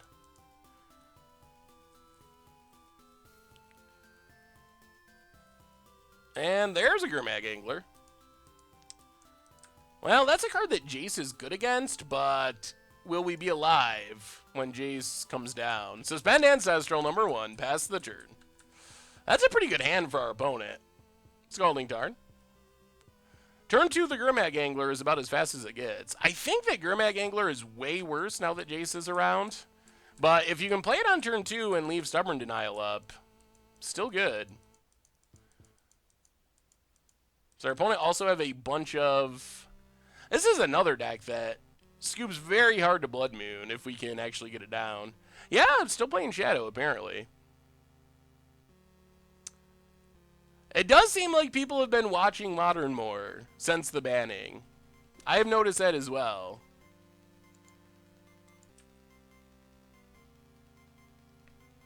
Opponent, crack Scalding Tarn.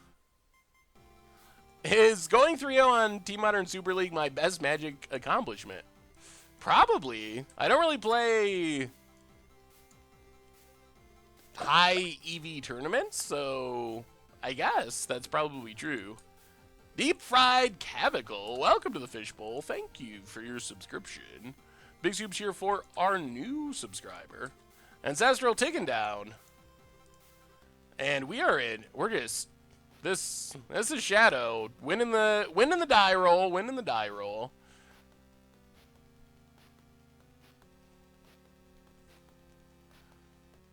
Hey, what's up, Pyro Nix? How goes it? Yeah, I mean, I think we're just straight up dead. Play Courser, I guess. Pass the turn. Breeding Pool on top, so more lands are coming. Hey, MTG Goldfish, any plans to play Red Stompy deck in Modern with Thundermaw Hellkite? Might play some Red Stompy at some point. I don't really have a list for it yet, outside of some sort of variant on Freewind Red, but I think that Thundermaw's in a pretty good spot right now, so I would be down for playing it at some point. Yeah, beating Sam on Lantern was pretty sweet. Here comes a Snapcaster for Thoughtseize. Good golly. I think we actually just concede. Yeah, there's not really a reason to keep going here.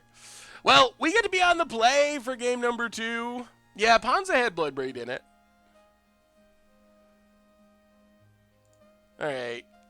And yeah, that was Death Shadow doing its thing.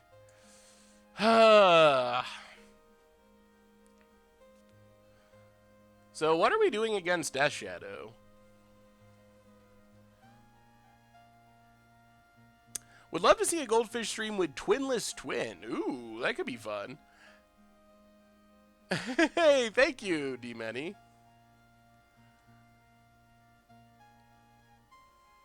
If Lantern won the Pro Tour and Seth beat Lantern, yeah, I mean, I think I am Pro Tour champion now.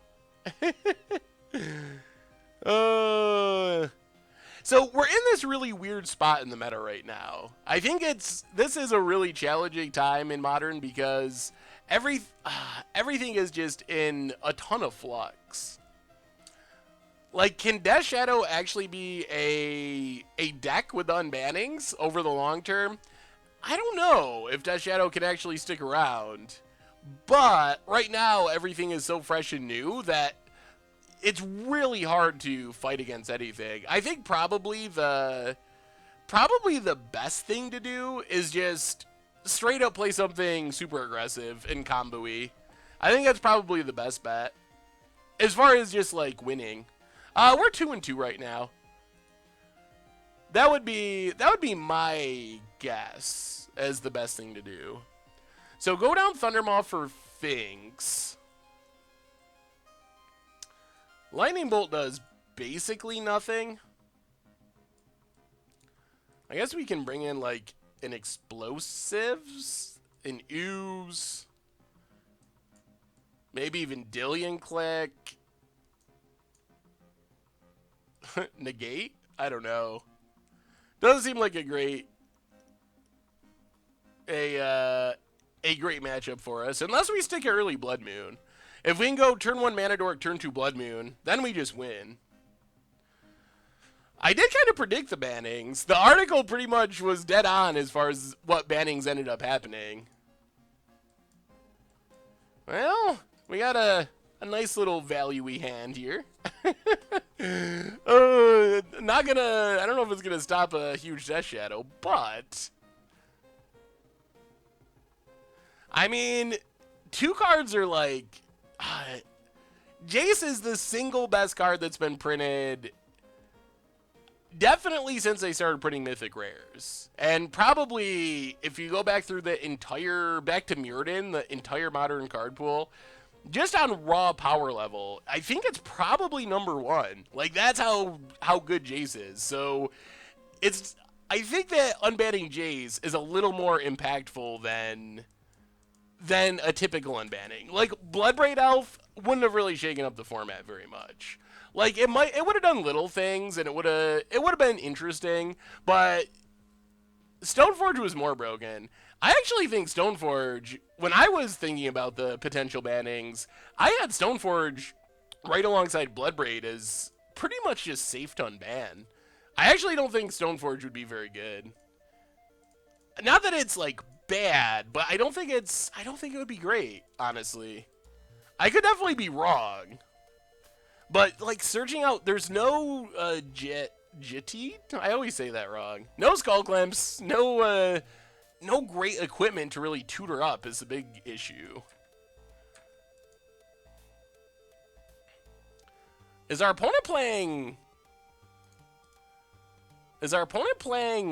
Jace? Is this like a Jace version of Death Shadow? Ugh, more lands on top. Not exactly what we were hoping for. I mean, getting Batterskull's good. It definitely is. But, I don't know. Oh, man. Oh, this is so bad. This is so bad. There goes our one playable card. We know we're drawing a Silly Forest. Cycle Street Wraith. Down to Death Shadow territory. Finds a fetch land so he can Fatal Push our Courser. Oh, there's a Death Shadow. Ah, Death Shadow. This is so bad.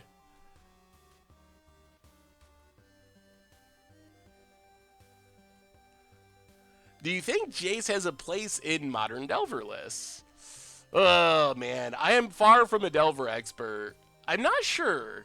I mean, it could be the top end of the curve. There don't seem to be too many Delver-y lists that are around right now. Oh, so the Team Modern Super League decks, the bannings were announced on Monday at like 11, and we had until the following day at noon to send in the deck list. So all those lists with Jason Bloodbraid, I guess Corbin made Bloodbraid allies hypothetically because it had been rumored that Bloodbraid could be unbanned. So he made that just hoping that it would be unbanned.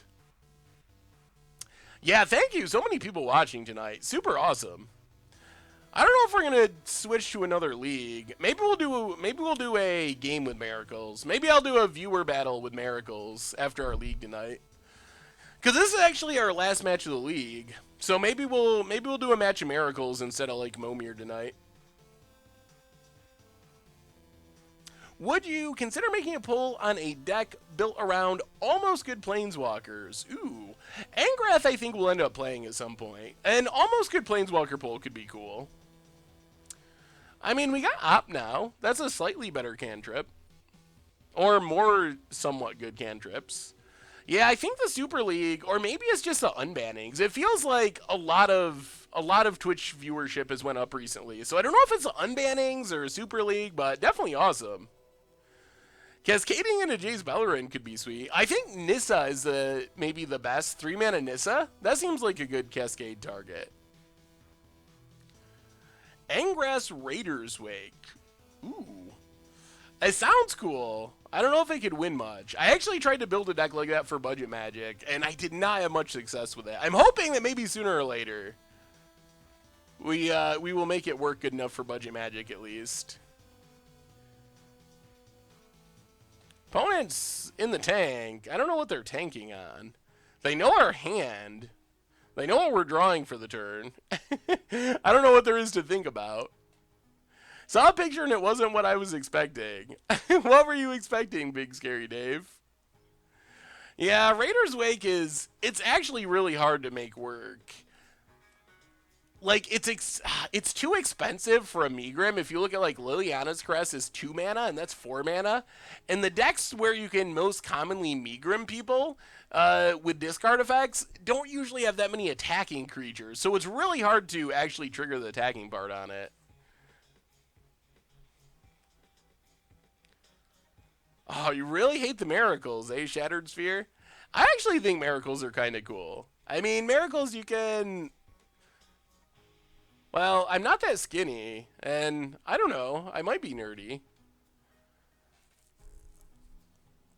I don't do the label thing. I don't know. I don't really consider myself I don't know. I think Miracles is super fun. A tall, skinny guy with glasses. All right. I could see that. That's probably what most people were expecting. Well, it is upstate New York in the winter, so you gotta bundle up in the snowy tundra that is upstate New York.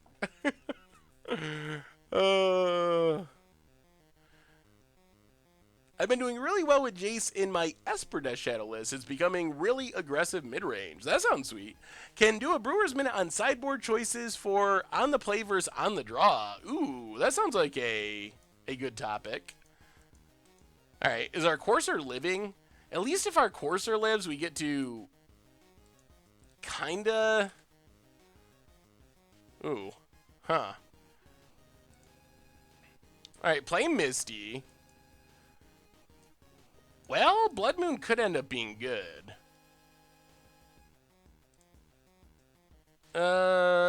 Pass the turn. Well, we'll see. We'll decide if we want to keep this Blood Moon or not. I'm not sure if we want to. Our opponent can fetch out a basic potentially here. It might still be good enough. 2 fetches. Nah, now it might not be good enough. Cracks Polluted Delta.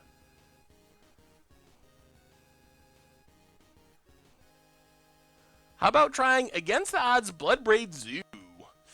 Bloodbraid Zoo, I don't even know if that's against the odds. It seems like a Bloodbraid Zoo could be a pretty good deck. Alright, opponent gets a basic Swamp. Goes attacking. We gotta blow our explosives. Opponent's probably just gonna get it back, I assume.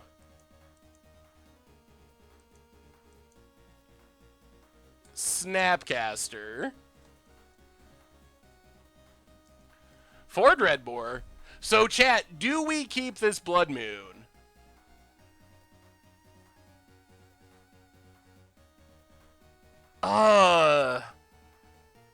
Is it good enough?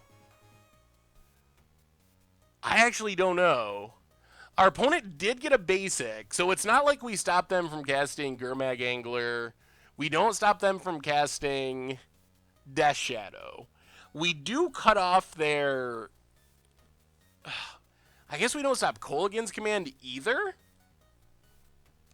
What do we actually even stop? Like Stubborn Denial, I guess, which isn't even active right now?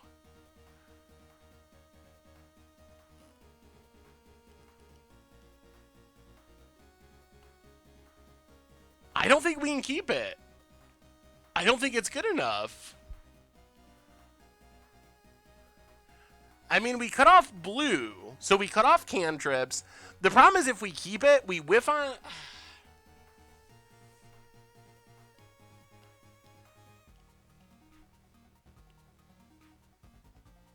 I don't know. I mean, there is some stuff it cuts off, but it's... I don't know if it cuts off enough relevant stuff. All right, we're gonna shuffle it away. Grab a... We're probably gonna shuffle back into it. That's how it goes.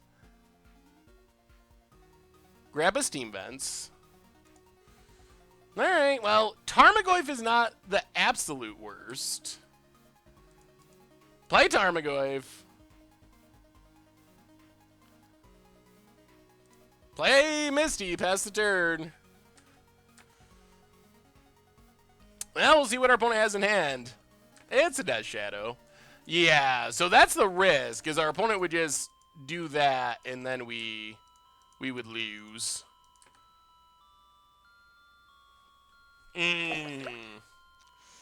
That's not good. That's not good at all. Soft Echo, welcome to the Fishbowl. Thank you for your subscription. Big soups here for our new subscriber. All right, pass the turn. Yeah, we're in pretty bad spot here. Second Death Shadow is very good. That's gonna kill us in like 2 turns. Fetching gains us a life basically, or doesn't lose us a life if we do it while the Courser's still on the battlefield. So Jace kind of changes the fetch math. So I think if you're playing a Jace deck, I think that fetching to thin is almost never right. Tracker's not bad. Play Tracker. Play Scalding Tarn. Get a clue. Tracker's a pretty good draw here. Pass the turn. That gives us a shot to at least go drawing for a Jace or something. Yeah, so in this deck, we're really incentivized to hold on to our fetch lands. Bone it.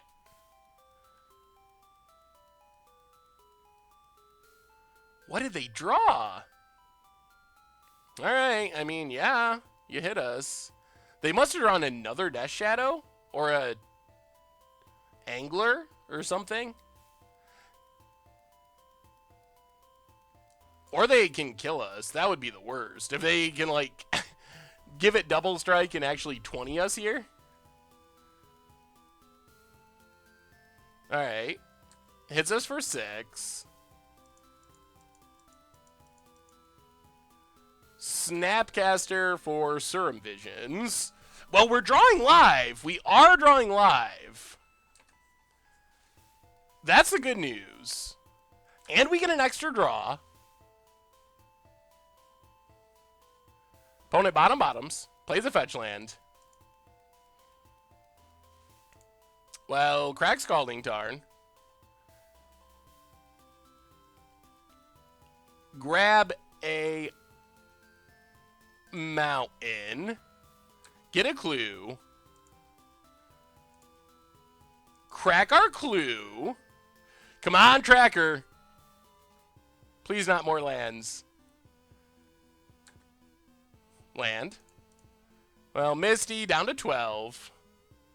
Grab an island. Get a clue. Oh, we at least need creatures to block with. Ugh! Ugh. Ugh. That's not good. Not good at all. Crack our clue.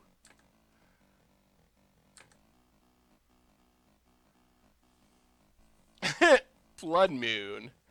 Okay. Have you ever heard of the Monty Hall problem? Sounds kind of familiar. We're 2-2 right now.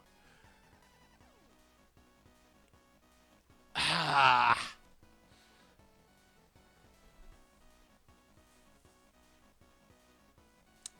So we can attack and cross our fingers. Hope that we don't die. Although we probably will die. I guess we crack another clue. Just keep cracking. Dick Tug Nut for the 4th month in a row. Welcome to the Fishbowl. Thank you for your subscription. Big scoops here for our new subscriber. Crack the clue.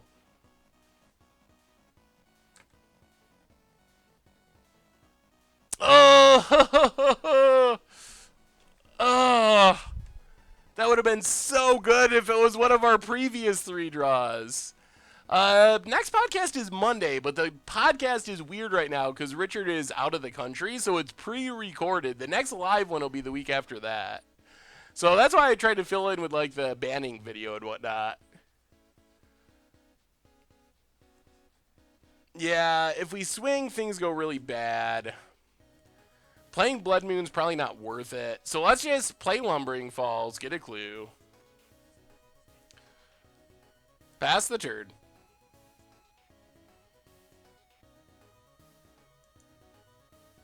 Lumbering Falls, man, close. Close to what we were hoping for. Also close to just being straight up dead. Archwell, welcome to the Fishbowl. Thank you for your subscription. Big soups here for our new subscriber. Yeah, we can chump Shadow if we have to. We probably have to. It's not really a block because of these fetch lands. So I think we just gotta chump with Goyf.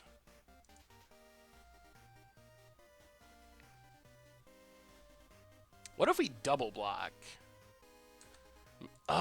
Double blocking is risky. It gets us blown out by a removal spell. What's next playing Pauper is next week.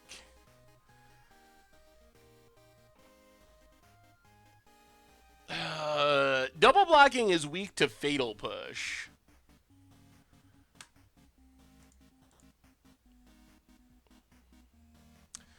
Crack Shock goes to 1. I guess we still kill it, just based on the fetches.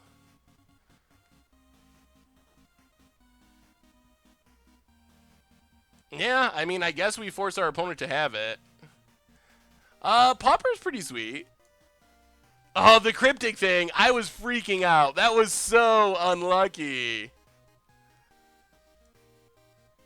Yeah, I guess that's true. So I guess there's not really a difference. Yeah, we'll double block. Yeah, we can crack the clue. Opponent might not want to crack and go all the way to 1 to die to a lightning bolt, especially since we just draw those cards. Cycles. Up to an 8/8. Dazzy J, welcome to the Fishbowl. Thank you for your subscription. Yeah, opponent's got it. Big scoops here for our new subscriber. Oh, boy.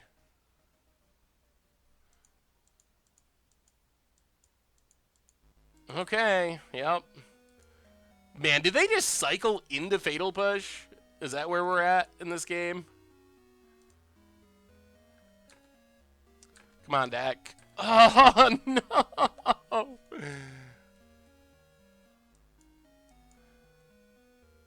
Well, 1, 2, 3, 4.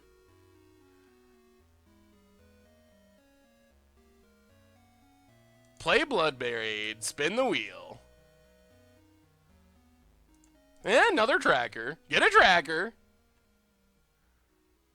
That's good. I mean, we're staying alive-ish. Play a forest, get a clue.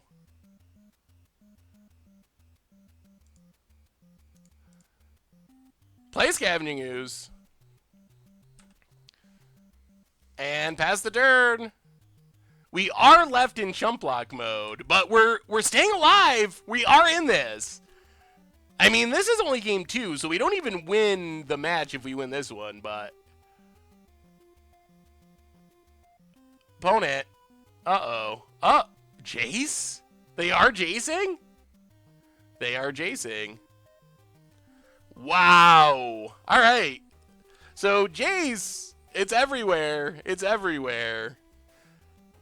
Somehow our opponent found their Jace. We have not found our Jace. And now we lose.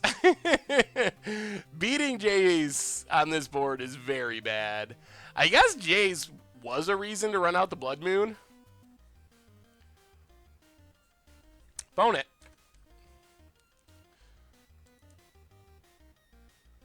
Goes attacking.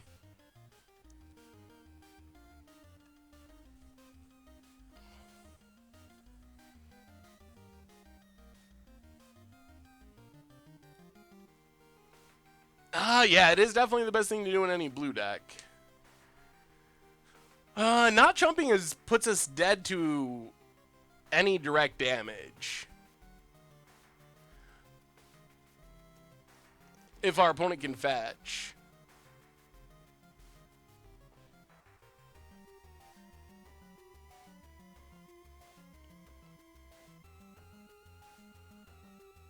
Alright. Alright, we'll take it. Everyone wants to take it, so we'll see. We'll take it.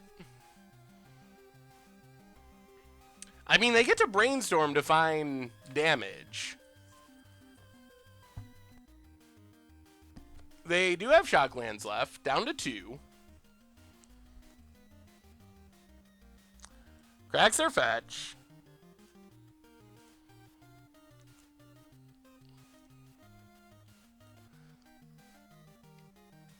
Well,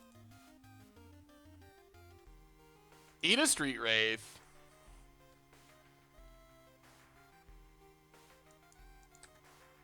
Drop to 1. And what do you got, opponent? What do you got? I mean, in theory, we have lethal. There's the brainstorm. What does our opponent find?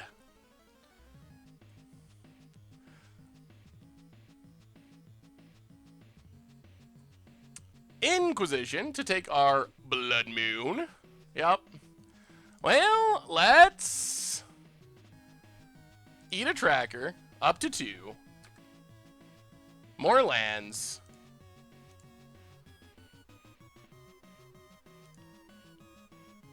Crack the clue.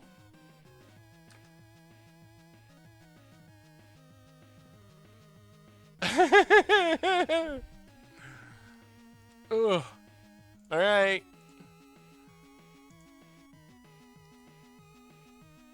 Bloodbraid.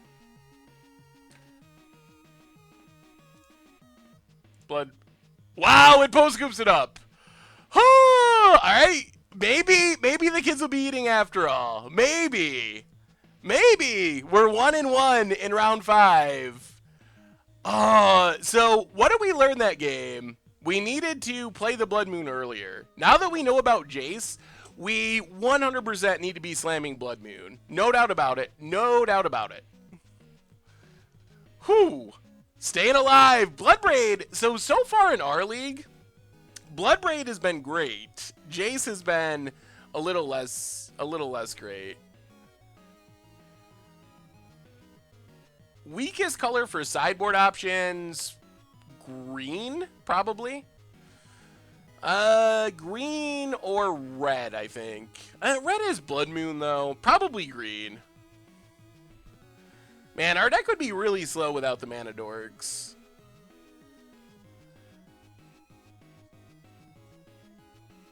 Yeah, we can bring Thundermaw in. We can bring, I guess maybe we bring Thrun in. We have all the lightning bolts out. I don't know if that's right or not. Maybe we should have more explosives.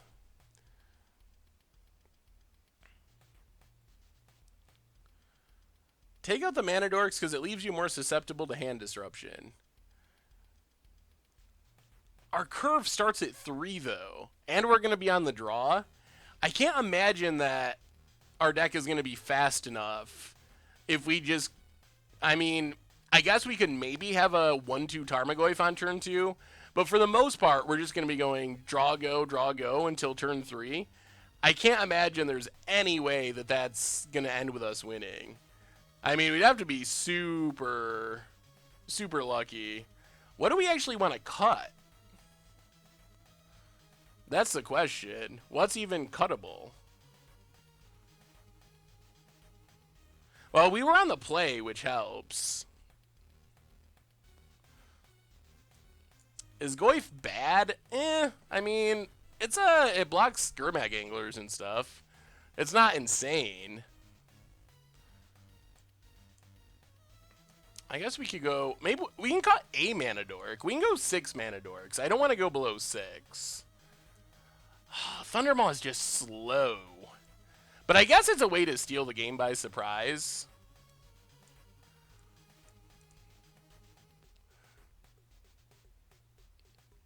Alright, let's try it like that.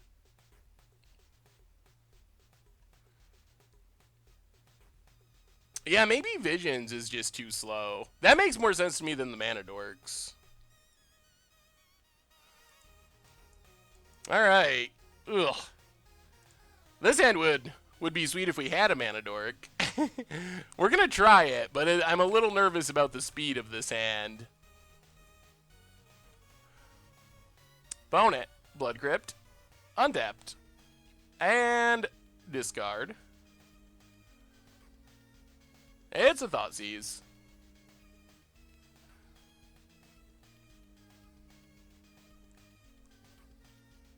Podcasts go up on Monday. Well, Lumbering Falls go. Creature lands are pretty good ways of dealing with Jace, too.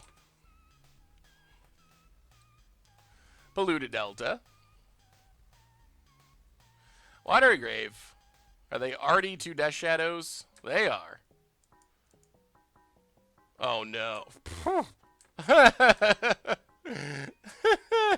Alright, well, good game.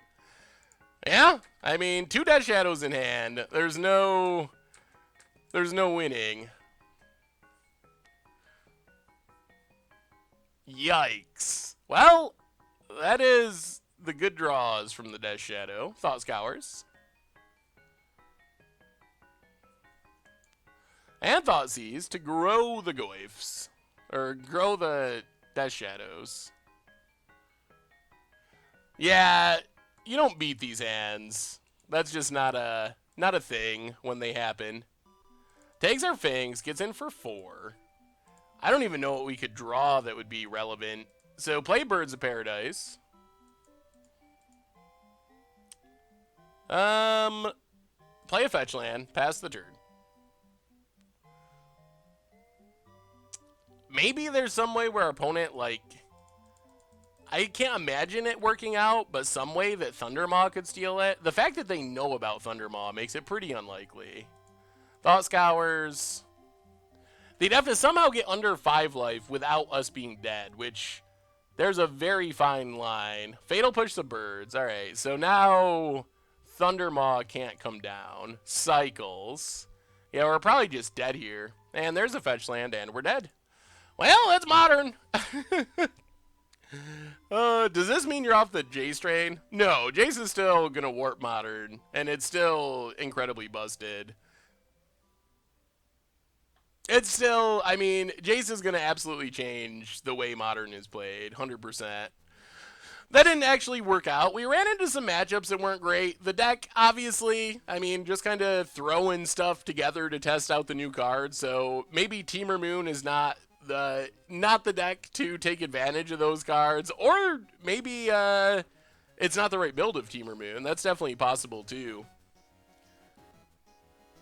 This deck doesn't work well enough without push. I don't know if push is the problem. Why Birds over Utopia Sprawl? I think Utopia Sprawl, you need Arbor Elf for it to really be good. And I feel like it's hard to be 3 colors, much harder to be 3 colors if you're going to use Utopia Sprawl Arbor Elf as your ramp plan.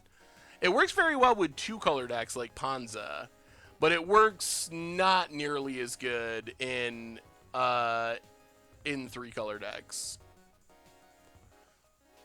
Go Grixis with this deck and you'll be fine.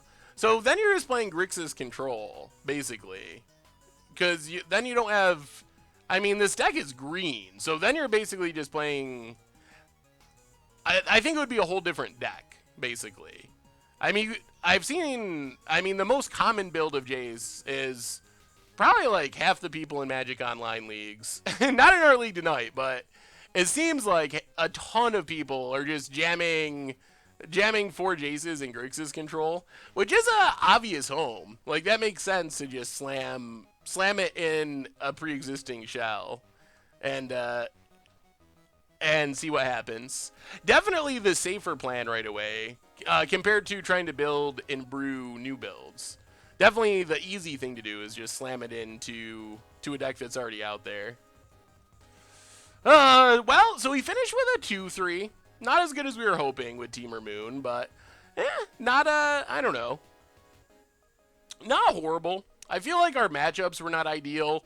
The build itself, probably playing 4 Jaces and 4 Bloodbraids is probably excessive. But, I mean, it's fun to try out the new card, so that's part of the reason to do it and try it out. So, we'll see. Where do people get money for all the Jaces? I'm guessing a lot of people just had them from before when they were super cheap. Jace is the kind of card that it's probably worth having in your collection when it's like $5 or something. Yeah, Esper Control definitely has a chance. Yeah, I'll play one match with someone with Miracles, and then that'll probably be all for tonight. Thank you, Wafa.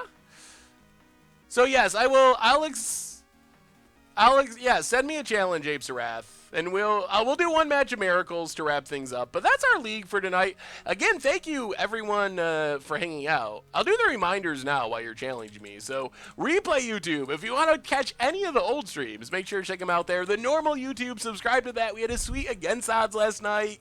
Goat Magics, Commander Clashes, Budget Magics, all that stuff coming up soon.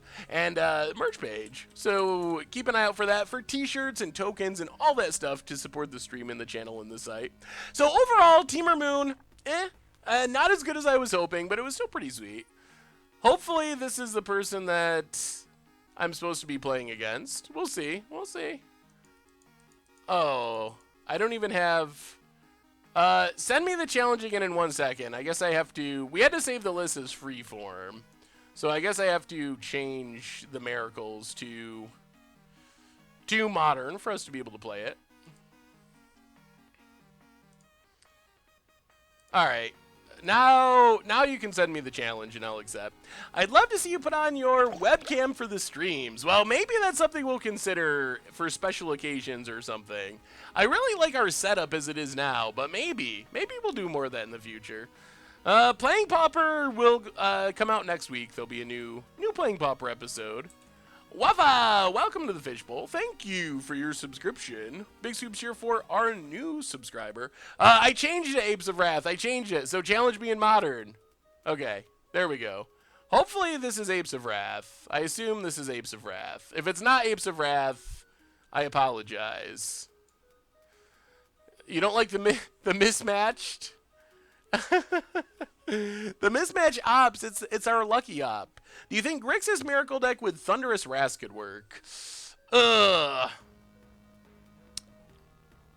I would be less excited about it than Blue-White Miracles. Thunderous Wrath is just a weird card. It's at its best if you're trying to burn the opponent out. The problem is, I mean, I guess... if you were somehow like Miracle Burn, I could see it being good. But I don't know if there's a way to make Miracle Burn a thing. The problem with Thunderous Wrath is, unless you can back it up with other burn spells, just dealing 5 damage to your opponent's face doesn't actually do much of anything. Hey, thank you, Atlas TV.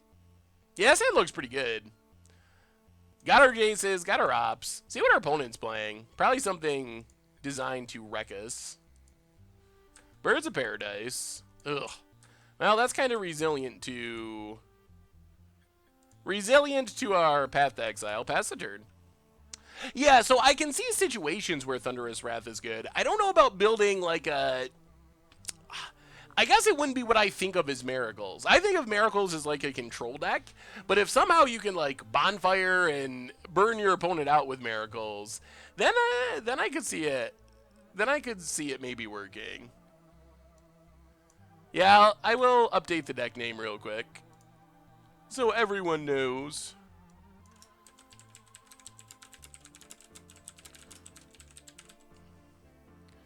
And updated. Again, thank you, everyone. So many people hanging out tonight. Super, super awesome. Thank you, thank you, thank you. We'll be back on Tuesday with another one. Yeah, we're going to spend an op here. Flooded Strand is fine. We'll keep it. We do have to path Devoted Druid. Yeah, we're going to do it now. They are playing blue mana, so in theory they could have like Spell Quellers or something. I actually started playtesting all in blue again. Ooh. There was a couple of decks that were similar to that showed up at the Pro Tour, so maybe it could actually work.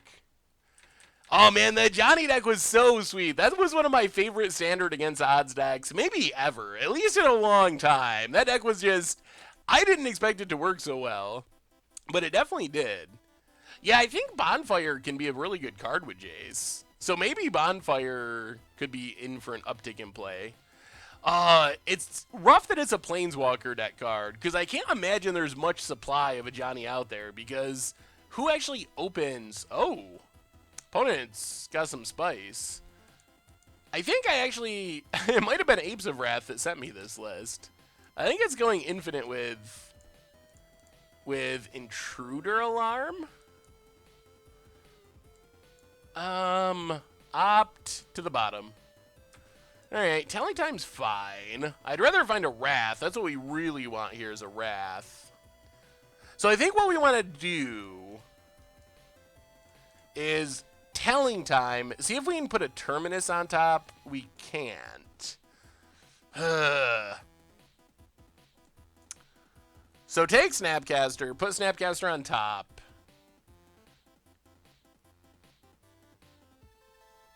Play Flooded Strand, pass the turn. My wife is playing Black-White Gideon Tribal at SCG Indy. Oh, awesome. Well, good luck to your wife, semicolon. That's another really fun deck.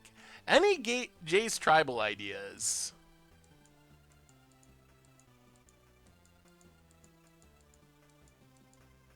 Alright, well, opponent just gets to go infinite here. So let's take an island.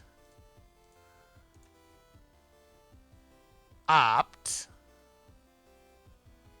Flooded Strand to the bottom. Yes! Ooh,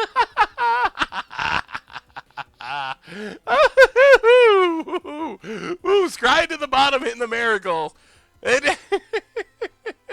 I love this deck. Oh, I love this deck. Oh, Lord. We got him. Man, we were going desperate, too. Shuffle, Scry to the bottom. Wow. Wow, wow, wow, wow. Well, that's what Miracles does. Opponent makes a token. Lose it. At least they get to make a token. Sorry, headphone users. Sorry. Intruder Alarm. Birds of Paradise. Yup. Now I think it should be pretty hard for us to lose. I think we're in really good shape now. Snapcaster. Well, let's play Hallowed Fountain. Untapped. Pass the turn. We're either going to die to an infinite combo or we're going to win. Oh, man, that miracle was awesome. That opponent who had magic ruined for them and your hilarious laughter in response. Oh, yeah. I can't believe that match was so weird because the opponent scooped way too early. I think we were probably dead in game one because we only had one counter spell, and it wasn't even a real counter spell. It was a commit to memory to put their approach on top of their deck, and our opponent scooped. And then in game two, they were very dead, and they sat through a lot of infinite turns and just complained about how magic was ruined. It was such an odd match. Uh-oh. What? Collected Company? Alright, there's company. Steward. And Devoted Druid. Well, we gotta find a Wrath again. Our opponent's good at putting the pressure on. I want to see the moment on carry when you go, yes, also don't do the filter that stops it. It gets me to stop whatever I'm doing to see. Ooh, all right. I will I'll keep that in mind. So Intruder Alarm doing Intruder Alarm things. These cards are not good enough. Because our opponent goes infinite. So, Field of Ruin in hand. I guess Remand on top. Oh man, are we Desperation Snapcastering again? Snapcaster Opt, hope to hit Terminus. So our opponent has infinite mana. I guess we can Jace bounce Steward. That's got to be the better play. So play Jace.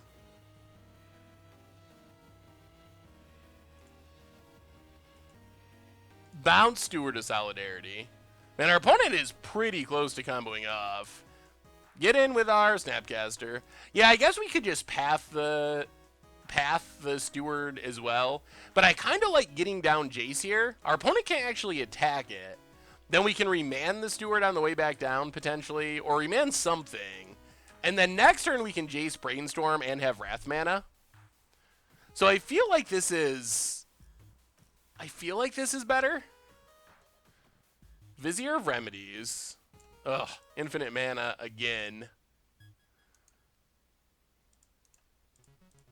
And opponent's throwing a lot of combo pieces.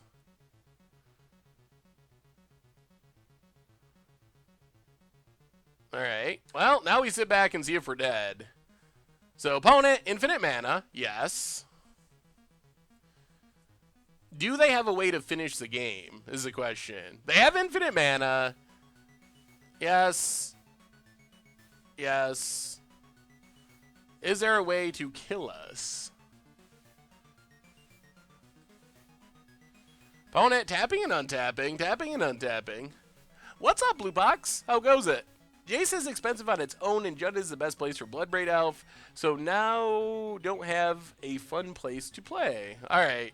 So, opponent, good lord, the combo pieces. Alright, you got us, opponent. That was a lot of combo pieces drawn, because we actually got the lucky Terminus, but our opponent still just kept drawing it. Alright, well, what do we want against this deck? We don't really, I mean, we can bring in another Wrath. I guess we can bring in Detention Sphere. I kind of want to just bring in answers to their combo. Like, Surgical seems bad, but maybe it's worth it. Why didn't you bounce Devoted Druid? Because our opponent would have actually went infinite with the combo of Birds of Paradise, the Steward of Solidarity, and Intruder Alarm is also infinite mana and also infinite creatures. Because you exert the Steward of Solidarity, make the token, that triggers Intruder Alarm, untaps everything. You can tap the birds in between, so you just go, you go all crazy. I think attacking their lands is actually really hard because they have so many mana dorks. So I don't really think that Crucible locking them is very practical. What do we have that's bad? Probably Remands are our worst cards in this matchup. I mean, I guess they can buy us time, but they're not great. Because our opponent can just recast their stuff pretty easily. They are better on the play, I guess. Yeah, Disenchant seems reasonable. Silence, no, no, no, no. Probably some number of negates are worth it. If we can find room. Maybe go down one Entreat as our finisher. Jace is probably a really good finisher in this matchup. Go down. Probably going to go down the Serum Visions. And maybe we go down. Let's go 2 negates. Let's try it like that. Totally a random question, but do you plan on streaming any of the Ravnica Gauntlet? Not sure about the Ravnica Gauntlet. Maybe. Our next stream will be Tuesday. I think it's kind of challenging because we usually only do 2 streams a week. So it's hard to squeeze in some of the special stuff like that, but maybe. It's not impossible. We did one with the Classic Gauntlet. Alright, this hand's fine. Opt, snap, opt, set up Supreme Verdict. Hopefully that's good enough. After your transmission, could you make an invasion of Calabros Montes channel on Twitch, please? It is a real channel with uncommon and crazy modern decks. Ooh, well, I will have to look into it, ATO Frog.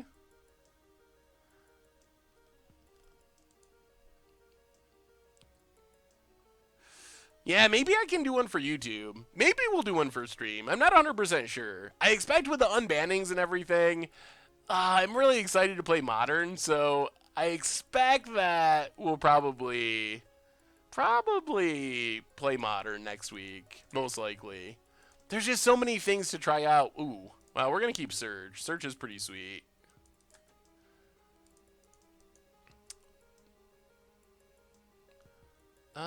Play the Island. Play Search. Pass the turn. If our opponent can just kill us on turn 3, then they're going to beat us. My Grixis Infinite Turns deck Navigator. Ooh. I don't know, did I see that list? I think the plan of going infinite with... So the combo I heard for Saheeli is Navigator, 2 copies of Skyship Plunderer and Saheeli. That seems a lot harder than just playing a Johnny. I mean, it's cool that that's a thing we can do, but definitely seems like hard mode. I think we got a mill Flooded Strand. I'm legitimately afraid that we're going to lose this turn.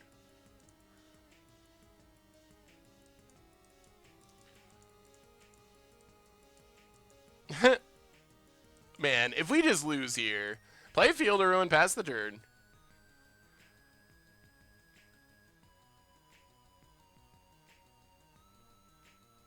Well, let's do this now.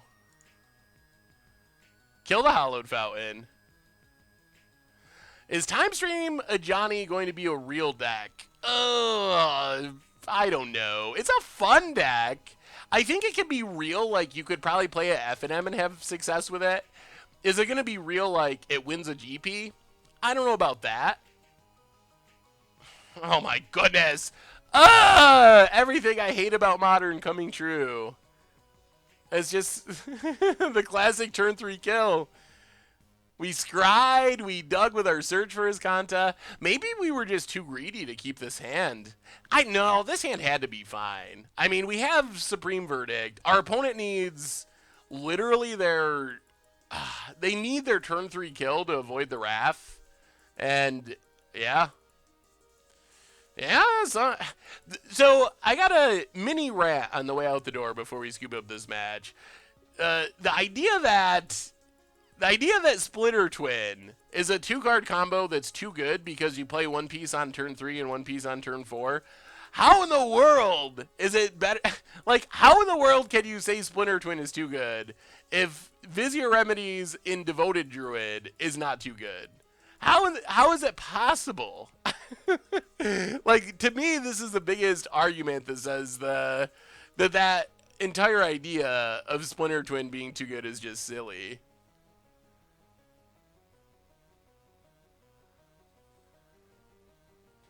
Yeah, maybe some other people will play some of the decks tomorrow. I've seen a lot of people playing Miracles decks lately. I mean, I assume that we're just dead here somehow. Gets back Collected Company. Remove a -1/-1 counter from a creature. Gets +3/+3. They get to...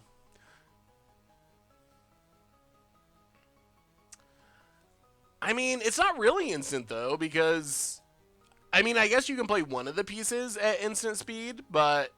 You still gotta play your Splinter Twin as a creature enchantment. Still susceptible to removal in the same way. And it's at least a full turn slower than this combo. Because they require 3rd card mana sink as a win con, infinite mana does not equal the game. Yeah, I mean, I guess that's true. That makes sense. Opponent apparently not winning the game? I'm very confused. Did our opponent not get back Collected Company? What is happening? Does our opponent... Maybe our opponent just wants to play one more game. I'm kind of guessing that's what's going on. I'm very... Okay. Didn't our opponent get back a Collected Company with Eternal Witness? I assume that that's what happened, but... Apparently that's not what happened.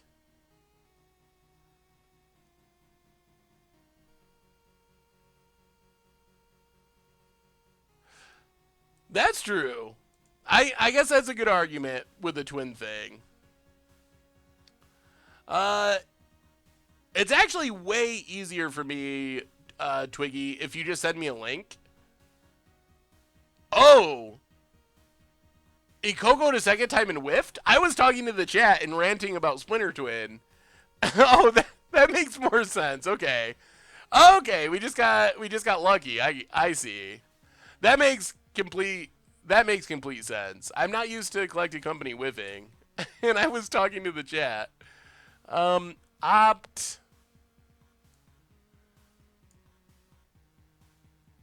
Yeah, we'll mill it. Yeah, I mean, I guess we Terminus. It's only a 1-for-1, but I don't mind getting rid of Steward of Solidarity. Play Colonnade. Now we should be good, I think. What do you think of Abzan Winding Constrictor in Modern? Ooh.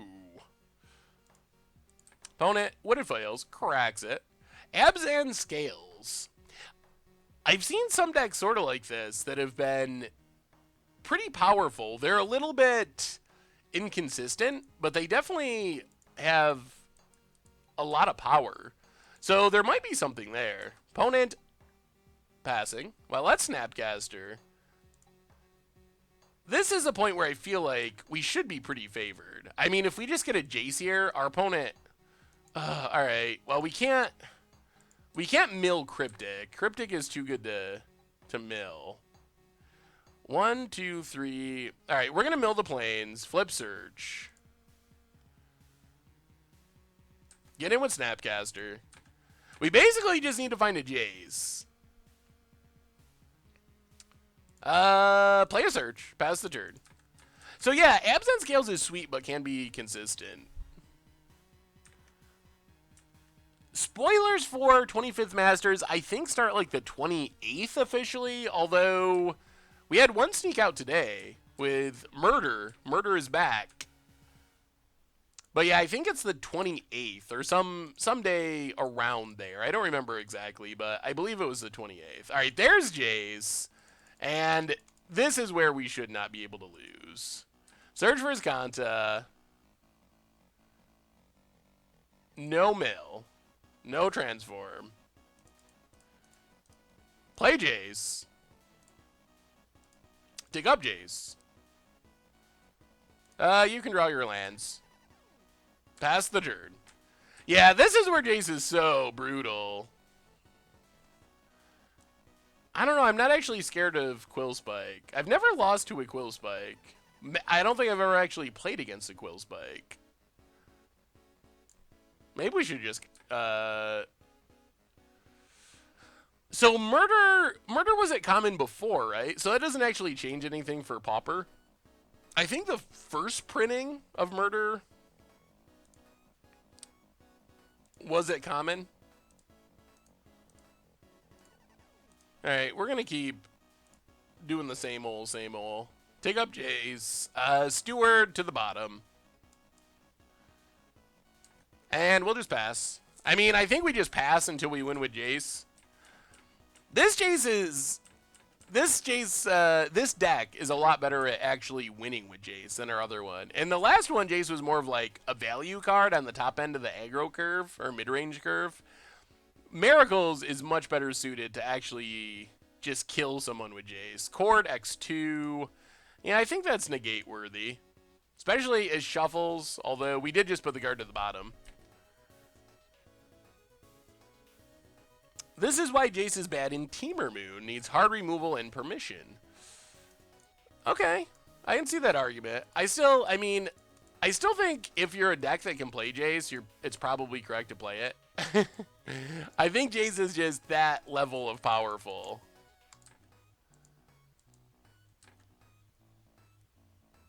Yeah, we'll keep milling Jace. No transform. Yeah, keep taking up.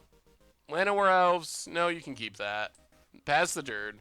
I think we actually just win with Jace Ultimate. What are the odds of getting any specific mythic like Jace in a box of Modern Masters 25? So assuming that Modern Masters 25 is similar to previous Masters sets, like number of mythics, usually there's 15 mythics. If there's 15 mythics And master sets are a little bit smaller. On average, you get 3 mythics in a 24-pack box. So that would mean about approximately 1 every 5 boxes. And that's not including foils. I guess that increases your odds slightly because there's some small chance you get a foil Jace. So there's that, but approximately 1 in 5 boxes, discounting foils. I'll keep searching. Yeah, we'll take negate, I guess. Search for Iskanta. We'll actually keep the land here. Land seems reasonable. Play Flooded Strand. Take up Jace. Yeah, Duskwatch to the bottom. And pass the turn. It's interesting, there are a lot of opinions all over about Jace. Do you think he is format warping, as some make him out to be?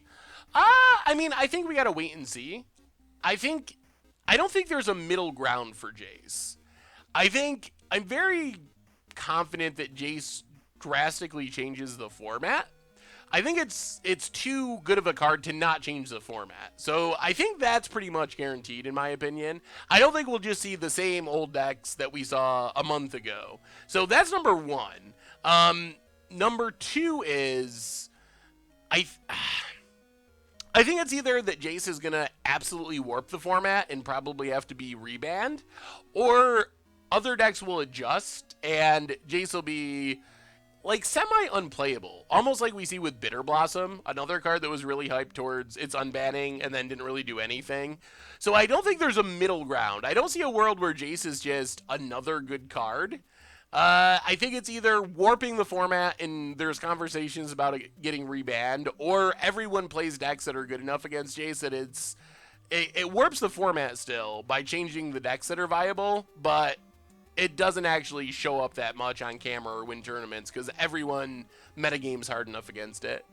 As far as the EV of 25th Masters, it's really hard to say at this point without knowing like hardly any of the cards in the set. Azusa is a good card, value-wise. I'm guessing it'll be mythic, but I guess it could be rare. Jace obviously is super expensive right now. So I think those get us off to a good start in terms of value.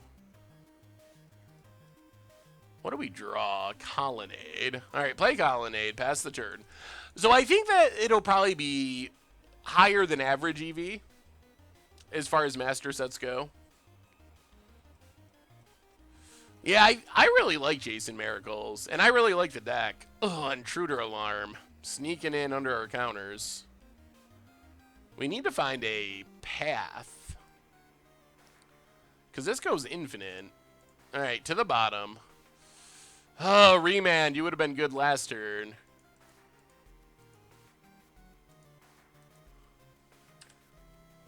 All right, so opponent goes infinite, and we have to top deck an answer. Man, we've been seeing some really good draws out of this deck, I have to say. Intruder Alarm combos can be very good and very fast.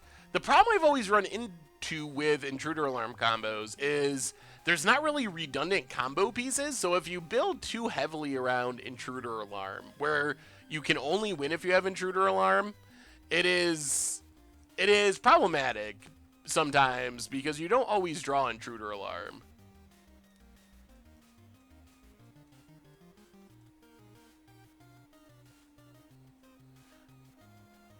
I don't think you want to play Jace's defeat. I mean, if Jace absolutely dominates the meta, yes, but I think you're better off playing like Negate or Disdainful Stroke or something. Something that's good, because even if Jace is really good, it seems unlikely that... Yep, and that does it. Good game, good game. It seems unlikely that Jace is 50% of the meta or something like that.